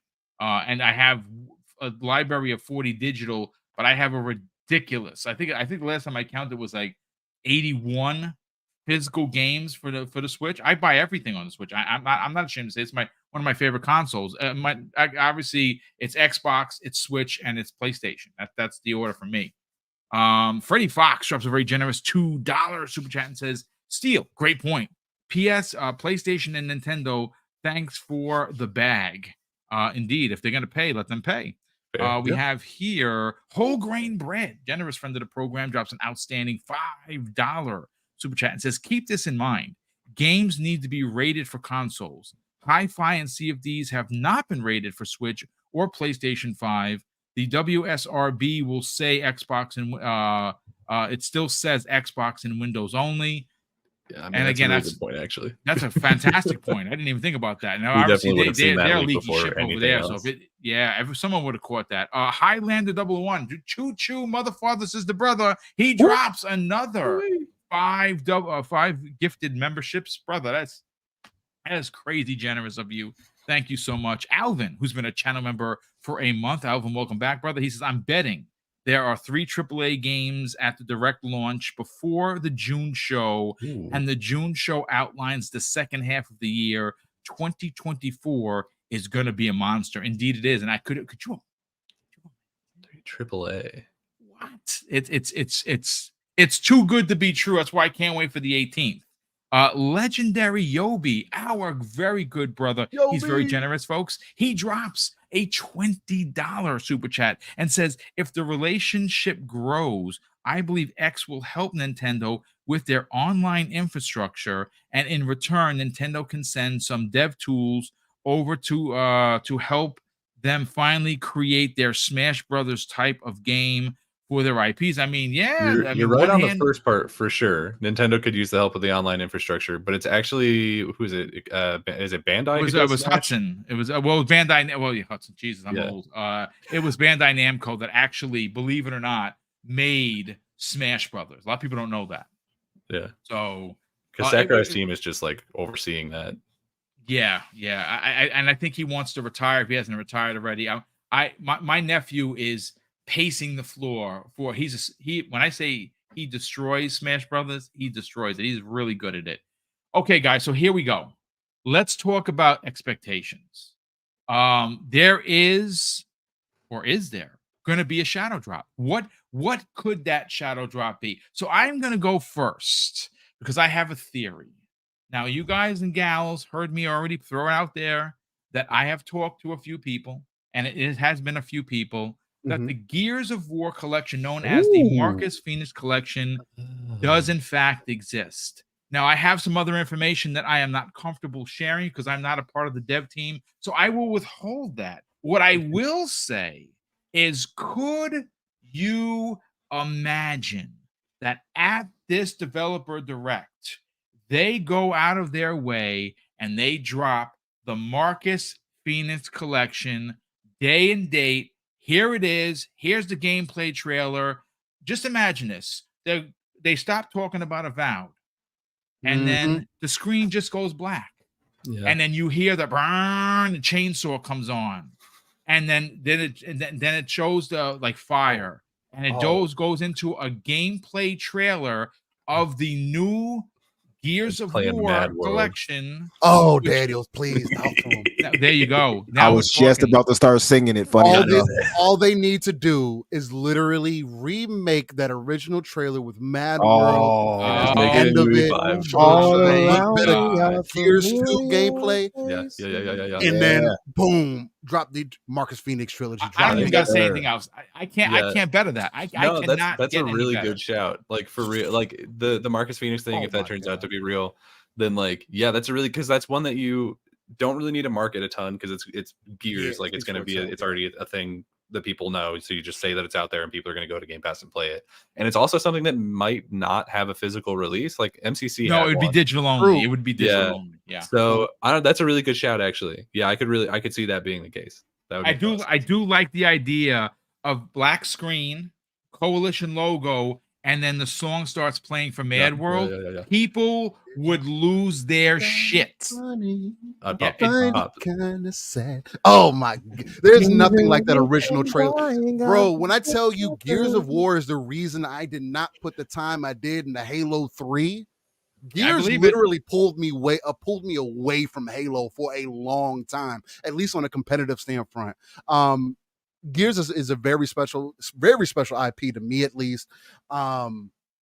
And them bringing it back, and it's mainly, again, and people ask, oh, well, you can go play them right now. They're all in Xbox. That's not the point. You want to deliver it to a newer audience. Again, the people who did play Ultimate Edition on PC, why not give them 2 and 3? Again, I mentioned earlier, you have people on Discord right now. You have people right now working on the background in UE3, UE4, putting together their versions of Gears 2 and Gears 3.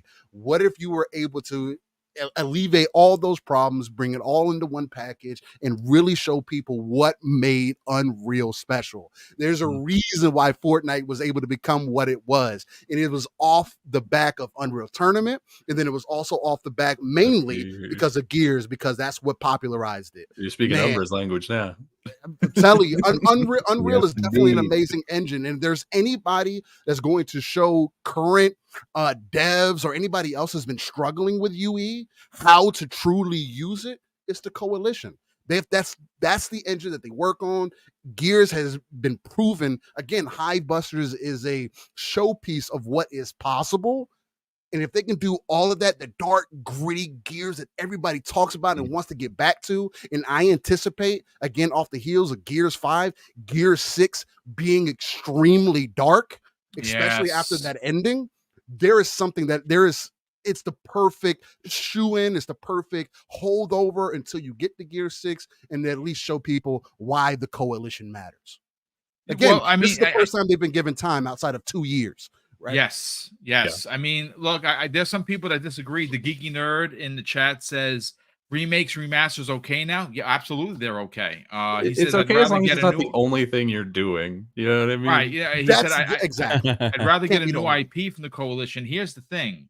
And also, those are from 2 generations ago, not and 2 this years is ago. this is why I threw this out there to you guys. This is Exactly. why this is my choice, because Gears has been quiet since Hivebusters. Right, Mhm. they haven't done anything. Right, they were working on some stuff. Supposedly there was a project or two that was it was stopped. It's put in the back burner. Right, we don't know what those projects were, even if that is true. That was the rumor. Right, they were working on potentially a new IP. Some people said it was a Mandalorian game. We don't know. That more now the Mandalorian game might be ZeniMax Studios. We don't know, right? Like that's another rumor. The reason why this is important is, like I said in the opening, the pillars of Xbox, whether you agree or disagree, are and still continue to be Gears, Halo, and Forza That's a until fact. someone steps up and takes that mantle, That's the whether that is temples. Hellblade, whether that is Indiana Jones. These are the pillars that hold up the box. Halo has come back in a big way. 343, whether you like them or you don't, has crafted one of the best Halos since 3. End of conversation. It is amazing. Forza continues to deliver from 2 studios, not 1. Playground continues to update Horizon, and it is amazing, and it gets better every time you start up the game. There's something new for you to do. Motorsport is a chef's kiss to that kind of racer. Not my, not again, not my. I'm not the biggest fan. I'm an arcade racing kind of a guy. But if you are someone like, let's say, Fuzzy Belvedere, who likes those sim racers, it's the chef's kiss, right? We still need something for Gears, and I think that in a generation where new players are finding the platform that may not understand Gears 5 and 4 and 5, Oh yeah, 100%. they need to be introduced to this amazing trilogy that is by far the greatest trilogy in freaking gaming. That's it. You can fight me with the Mass Effect stuff. You can fight me with other. I hear you, but for me, it's Gears. Gears 1, 2, and 3 told such an incredible, amazing story. Remarkable game. That still resonates. Look how we're talking about this game. The game is a decade old, man. And if they were to remake this game, let's say, I don't know, and Unreal Engine 5, let's say if they went back and they did a Resident Evil 2 level, and that's the rumor that's been floating around. Could you imagine? Look at Resident 2. I'm a Resident head, and it was a masterclass achievement from Resident 98 to Resident Evil 2019. Masterclass. Could you imagine that kind of tenacity hitting the Gears, this trilogy? And then And on just top of, please, take it. I was just going to say, just to add on to that, Boom, to another point is that there was that rumor also that they were working on another smaller project. A Gears trilogy would technically be a smaller project because you're playing with UE5, you're learning with what is possible. What is the easiest way to do that? Hey, well, UE3 is supposed to be able to transition in all these other future iterations of this engine. We are the ones that are most known to use this engine. What can we do? What is possible? And I think that the trilogy would be the perfect example because, the rumor is, it went away. They got pulled back. They had to go work on Gears or whatever the case. What if the entire time that smaller project was this? Getting them used to the engine. I'll put it to this way. If you wanted to open and close the door on the year and literally just take over the news cycle, man, first of all, already go to your favorite social media platform. I'm sure it's X. And look at the conversations that are being had about the games being shown next week. It's nonstop craziness right now on social media, and more specifically Twitter. That's where I roll. And everyone's excited. Everyone can't believe Indiana Jones. We're getting gameplay. We're getting 10 minutes of conversation with the devs and actual gameplay, and then a gameplay trailer on top of that. Could you imagine the conversation that after showing all of these AAA bangers, and every one of them they shadow drop the Gears collection, the Marcus Phoenix collection, redone in the new Unreal Engine 5? And again, that's the rumor. Looks good. What? I'm just saying. It would be insane. I would say this just to throw it out there though. I think they're going to stick into the AA thing like they did before. They could. I mean, obviously, the big rumor came out of at the beginning of the year, right? That was going to be the Double Fine game. That's a fighter, right? That's a brawler, right? As they're calling it. Which again, I cannot wait to see what Double Fine has done. Because Tim Schafer and their team, they don't miss. I love Tim Schafer and the team, and they got backing now, so absolutely. So my thinking is it's going to be likely AA. I think the Gears collection is going to be saved for their June show. It could very well be. I mean, that could be a shadow drop for June. Obviously, you get what you could get, and again, this is just speculation. Right? You could get a Gears 6 trailer, and then as that is done, you have someone from the team, the head dev, come out and like, hey, hold on, folks, we got something special for you, Gear fans. There's more. And there's more, and they dropped the gameplay trailer. It's available now. Like that is how you take over the summer game show conversation. Like that would be sick. And sometimes Microsoft misses that, because I remember they had that one They show, do. and they don't have that one more thing that they used to do. Like, so that would actually be pretty dope if they did that. I agree. I think though the Gears will be a summer thing that they'll announce if that's the case for the summer show.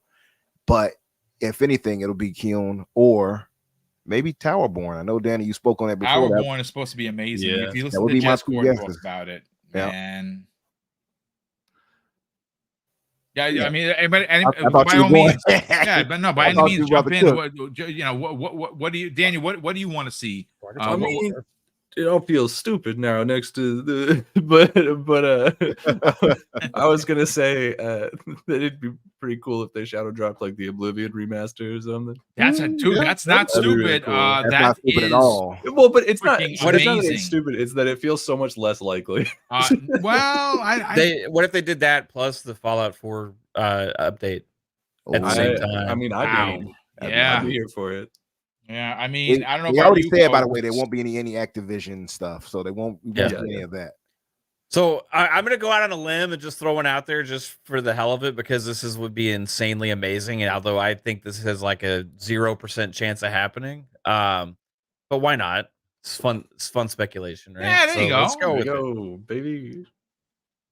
Halo's certain affinity multiplayer thing. Dude, Let's just drop it. Shadow drop I it. freaking love it.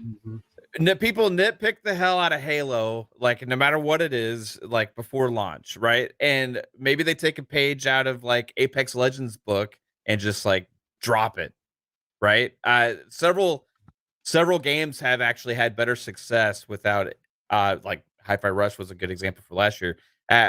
Having success without having a chance for people to like pick it apart ahead of time and all that kind of stuff, So like, we're just like, okay, hey, we got this new multiplayer thing. It's dropping in beta.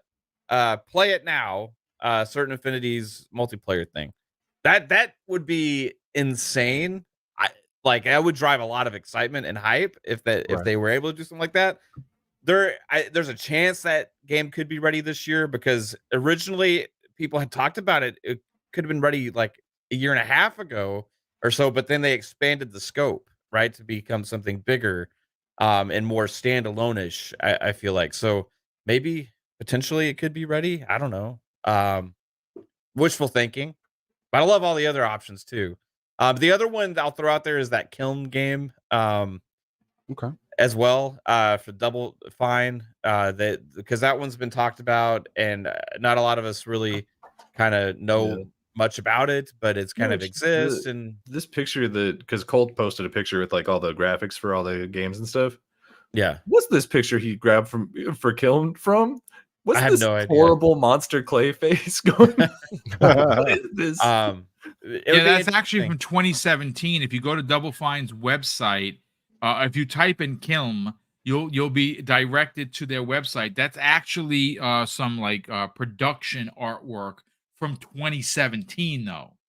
Yeah, so like Double Fine before Psychonauts 2, like they had been on this path of like releasing a lot of games frequently, in all these like different kind of smaller experiences, or they had like their adventure games, and they had games like Iron Galaxy or the mech game, Iron Brigade. I forget what it's called. They had lots of little different things, right? Costume Quest 1 and 2 and stuff. So they could be doing smaller games as well as one bigger game as well. So like maybe it's Iron Brigade. Maybe Killen would kind of fill something like that. Shout out to Nerd Propellant on Twitter, because he had like pointed out that it looks like the show's probably close to an hour. On there, it says shortly after the direct, ZeniMax Online Studios will have the Elder Scrolls Online global reveal at 4 p.m. Eastern. So shortly after, and the other one starts at 3 p.m. Eastern. So I'm guessing probably close to like 50 minutes to 55 minutes or so. We know Indiana Jones is a little above 10 minutes. So if you do the math, right, if they're giving around that same amount of time to each of those 4 games, that leaves room for something else. So I It think, sure does. It sure you know, does. and I think there is room for something else to be there. It just depends on what it is and how big of a thing it is, right? I think they set the precedent last year by having a complete shadow drop there and exceeding expectations at these things. So by setting the precedent of exceeding expectations, I think a lot of people are going to watch the show and expecting them to exceed the expectations of the games that they've set forth that for us to expect, right?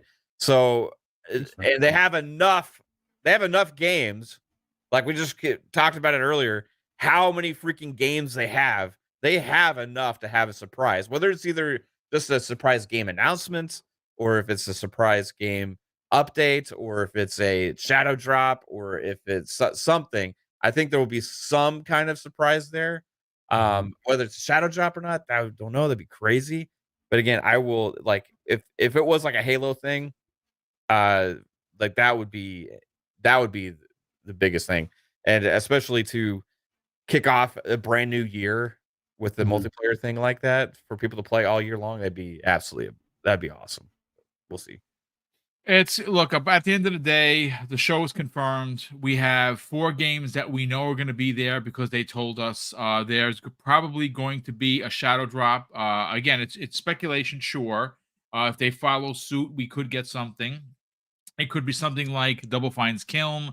Of course, the wondrous theory that would be just unbelievable if they drop the Gears collection, which again, I think that Umbra's onto something about that being so big and so powerful that would probably be saved for something like the June event, the summer event, that whatever it's no longer called E3.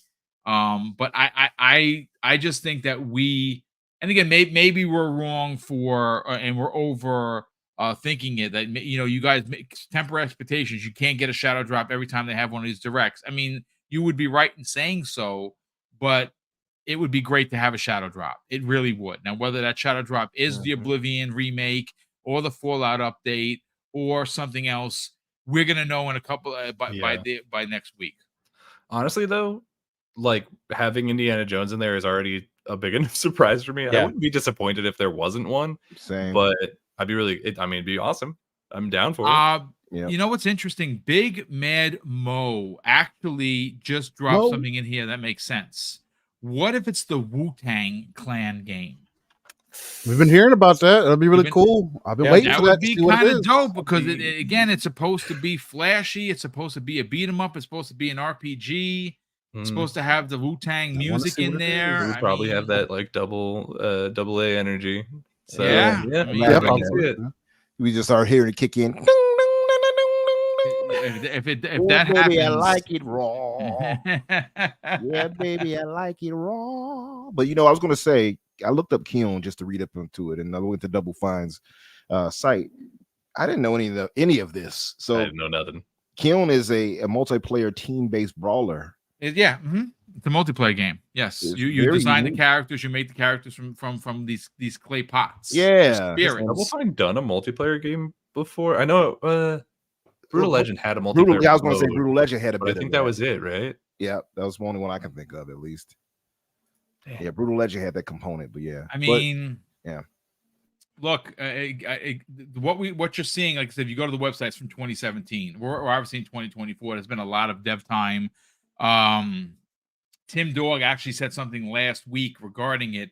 He said that they've been cooking this game for quite a while, and that it's nearly done. So, whether you believe Tim Dog or you don't, I just think that there's I'll put it this way: there's a lot to get excited about.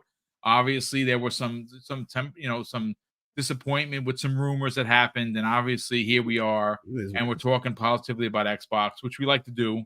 Absolutely. Look, we're over 2 hours. Let's get everyone out of here. A big thank you to all. Steel gives We had his. almost a. Did was that- Steel give his though? I don't think Steel gave Steel, his. did you give yours?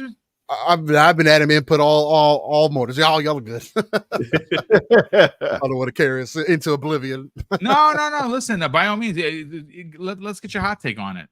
Because you did Go- mention something in the beginning when we were talking about the Gears thing, but no, I mean it's just to add on. I mean, that was really the majority of what I had. I don't have anything additionally outside of what everybody else has added on. So yeah, we can just leave it at that. I appreciate that. no, we definitely well appreciate you being a part of this show. Obviously, Absolutely. each and every week, you do bring the energy as you do for your show, Living Split Screen on Saturday mornings. We have Highlander 001 who's been a channel member for 19 months. He says, still no tank. Moving forward, Microsoft has to do a better job on the messaging on where Xbox games will be played. Yeah. We need to know what is Fair. exclusive, and he's not I wrong agree. with that. I Yeah. agree 100%. Yeah. Yeah, there's got to be a clear path. You got to let us know. You really do. I don't care what you do with it, but you got to let us know. We are consumers, and Setting we are owed at expectations. least that. The set expectation is correct. Mandingo McThickens, welcome back, brother. He drops a very generous $5 super chat and says, "Is it just me, or did Daniel say AAA like a corn star? I mean, he does have the look. Was that I me? can hear Whoa. him now.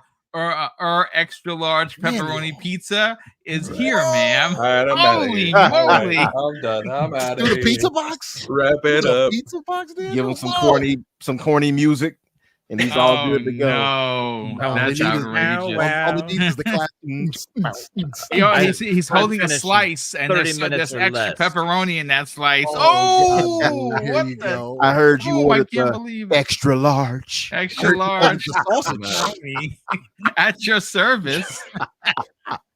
Y'all are so stupid. This is crazy. Even cheesy crust. Decado, who is obviously one of the a big part of the Choo Choo Mother Father Sister Brother organization. He drops five. He has gifted 5 Double Barrel Gaming memberships, brother. Thank you so much for the generosity. B Martin 001 drops $5 super chat, says, "Great show, boom and panel, brother. Thank you so much for the kind words, and of course the generosity, and not to be outdone." Mandingo McThickens drops an additional $5 super chat and says, "There is an Xbox tsunami ready to hit. Yeah. The only people who don't see it are those who are in denial. Xbox is the best box. LOL. I said box." Pause there, Wow. McThickens. Yeah, McDingo.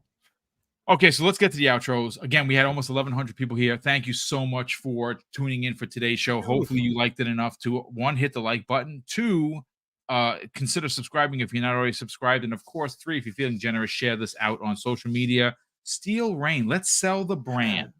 Because you have some big plans for Living Split Screen with you and Pong So Saturday mornings, 10 a.m. Eastern Standard Time, sometimes 3, sometimes 4, sometimes even 5 hours.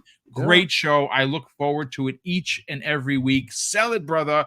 Tell the people where you want to be by the end of 2024. And more importantly, where can people find you on social media? Well, I will definitely say we got some lofty goals. We want to hit 5K at the end of the 2024. It's going to be a lot of work that needs to be had behind the scenes, and I'm already working behind on some things for myself.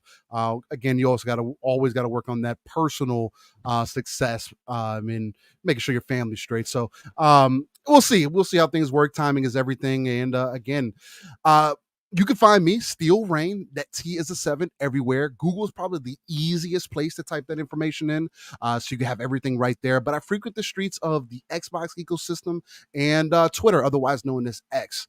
Also, every Saturday morning, 9 a.m. Central, 10 a.m. Eastern, and 3 p.m. UK time, I am one of the hosts for a non-console centric platform known as Living Split Screen. Talk about everything going on with the gaming industry. We are the home of that RTS view. Again, we just pull ourselves out of the world, look at the darker crevices of the map. We pull those resources together so we can have a deeper conversation and build up our own foundation for those as we continue to reach out to those 3 billion gamers that Phil Spencer always talks about. And in addition, every Tuesday, you can find me right here with Mr. BoomStick XL, someone who I believe is a personal pillar of the community. He's definitely one of the main reasons I am where I am today. So much love to Boom and all his support. But yeah, come get that Xbox love where we're giving it to you, not only green, but we give it to you in many different facets, many different opinions.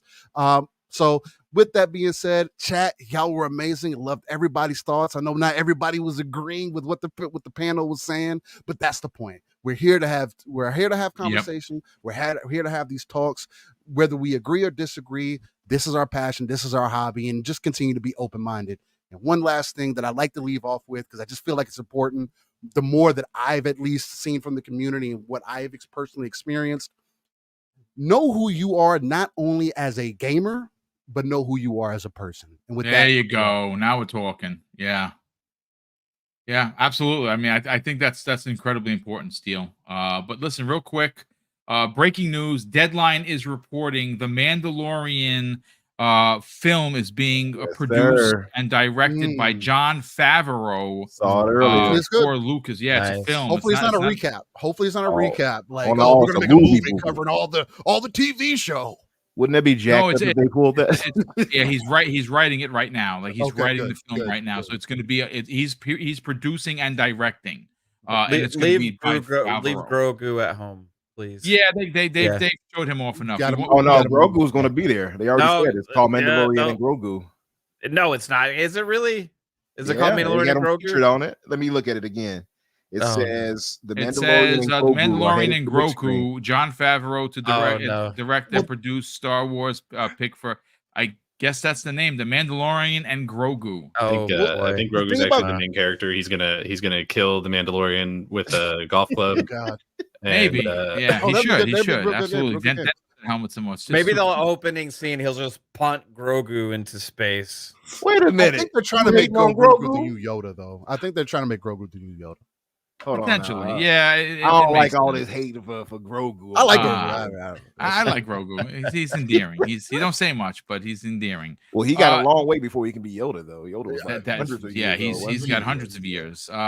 Mav, let's talk about what you got going on for the rest of the week. Obviously, there is PM in the PM on Thursday. There is the Friday evening show. There's no doubt about that. That is the Xbox cast of characters, and of course. Well, I don't know what you're doing today, tomorrow, Wednesday, but let's talk about it, brother. Please let everyone know where they can now, because you're close to 5K. You're almost there, brother. You're at the cusp of 5K for the Fun Speculation Network, folks. He does a work as hard as me. Like I said, he works even harder simply because, well, he actually works where I'm retired, and he still produces 4 to 5 shows per week. And I'm here to tell you, as someone who's a big fan of the rants that he does when he gets on the mic and it's just him and the mic. I don't know how the H he does this. Mav, sell your brand. Where can people check that out? Subscribe to your YouTube channel. And more importantly, reach out to you on social media. Yeah, thanks, Boom. Thanks for the invite today. If you want to check out what we got going on, just look up Fun Speculation on YouTube. We do have a show tonight, Fun Pop. It's our kind of movies and TV show podcast. So you know what? This breaking news, we will be talking Mandalorian and stuff tonight for sure, as well as catching up on some other things since we've been on break for a little while. But Thursday, PM in the PM, Pong Soul and I go live at 7 p.m. Eastern time, break down a lot of industry stuff and have a blast. And then Fridays is Xbox Ultimate Podcast at 10 p.m. Eastern time, and then back Mondays for Fun Speculation Podcast at 10 p.m. And like Boom said, sometimes when I get the energy or the urge, I just solo stream and let out a bunch of steam, and it's a lot of fun. So come hang out with those two. But yeah, I appreciate you, Boom, and everybody here. You guys rock. This was a fun show. And man, I can't wait for what's coming for Xbox. It's going to be amazing. Yeah, it's going to be a good year for sure. Infinite Umbra, our man from all the way from Chi-Town. Is it snowing in Chi-Town, sir? It's got this weird rain snow thing going right now, so it's slushy out. Yeah, we're gonna get dumped on the 3 inches of rain here. They said if it would have been cold enough here in New York, 3 inches. Don't even come to the room. Sorry, I'm just saying. Holy matrimony. It's not the size of the boat, Boom. Yes, that's true. It is true. It's how the motor works. There's no doubt about that. They said we would have got, if it would have been cold enough here in New Rochelle, we would have got 30 inches of snow. Oh, and I, you know what? I could take that 30 inches. Pause. Holy matrimony. What is happening? Jesus. Oh man, Venom put Venom to shame. All Inches 18 of inches venom. of I venom. love it. Oh my God. Anyway, listen, you and Daniel do such a great job every Thursday. The Fix is a place where they talk about movies, they talk about gaming, they talk about anime, and it's a place where you have a lot of laughs. I was on the show about a month ago. It was just complete laughter, a lot of fun. Please sell the brand of The Fix, and more importantly, where can people find you on the on the socials, as the kids like to call it? Sunny days, everybody wants them. Okay, I'm sorry. Can you stand the rain? I'm right here. I had to say that for Punty, who couldn't make it back in here, but he posted that earlier. I saw that. So I say that only because we had this rain just a day ago. Now we're all sunshine and rainbows because of the announcement of the direct. That's why I say everybody keep your head up. Don't jump to doom and gloom. It's gonna be all right. But you guys can find me, of course, on Twitter X, Infinite Umbra or Umbra Infinite, and you will find me either way. And of course, on Thursdays at 8 o'clock Eastern for The Fix with myself and Daniel. I'm looking to see who I want to fill in for the panel right now. I hit someone up already, and I'm going to attempt to grab another just in case, but it's going to be a fun show regardless. I'm going to try to reframe some of these questions here because we kind of cover some things I probably would have thrown in there, but I'm going to reframe some things. But we're going to talk about a multitude. As the day progresses, I would imagine we're going to get some more information. So there's just no way that you could not have a new episode of The Fix and cover this all over again, because I think that there are some questions to be asked. What, and again, we only read just one of the synopsis of Indiana Jones. The other ones do break it down even further. So I would definitely run with that. Oh yeah, definitely. I mean, but we also got, like I said, media to cover too. So we got plenty. So a lot of other things.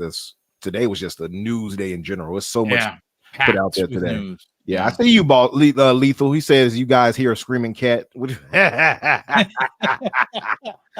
I hope it rains on you and only you. Oh my goodness. It never rains in Southern California. I see you, Sin. Oh, God. What he told me. But no, so guys, thank you guys for being here with us today. Fun speculation. You were mildly fun today, Mav. Mildly. You mildly fun, yeah. All right, I guess. All right. Thanks, Umbra. That means a lot to me.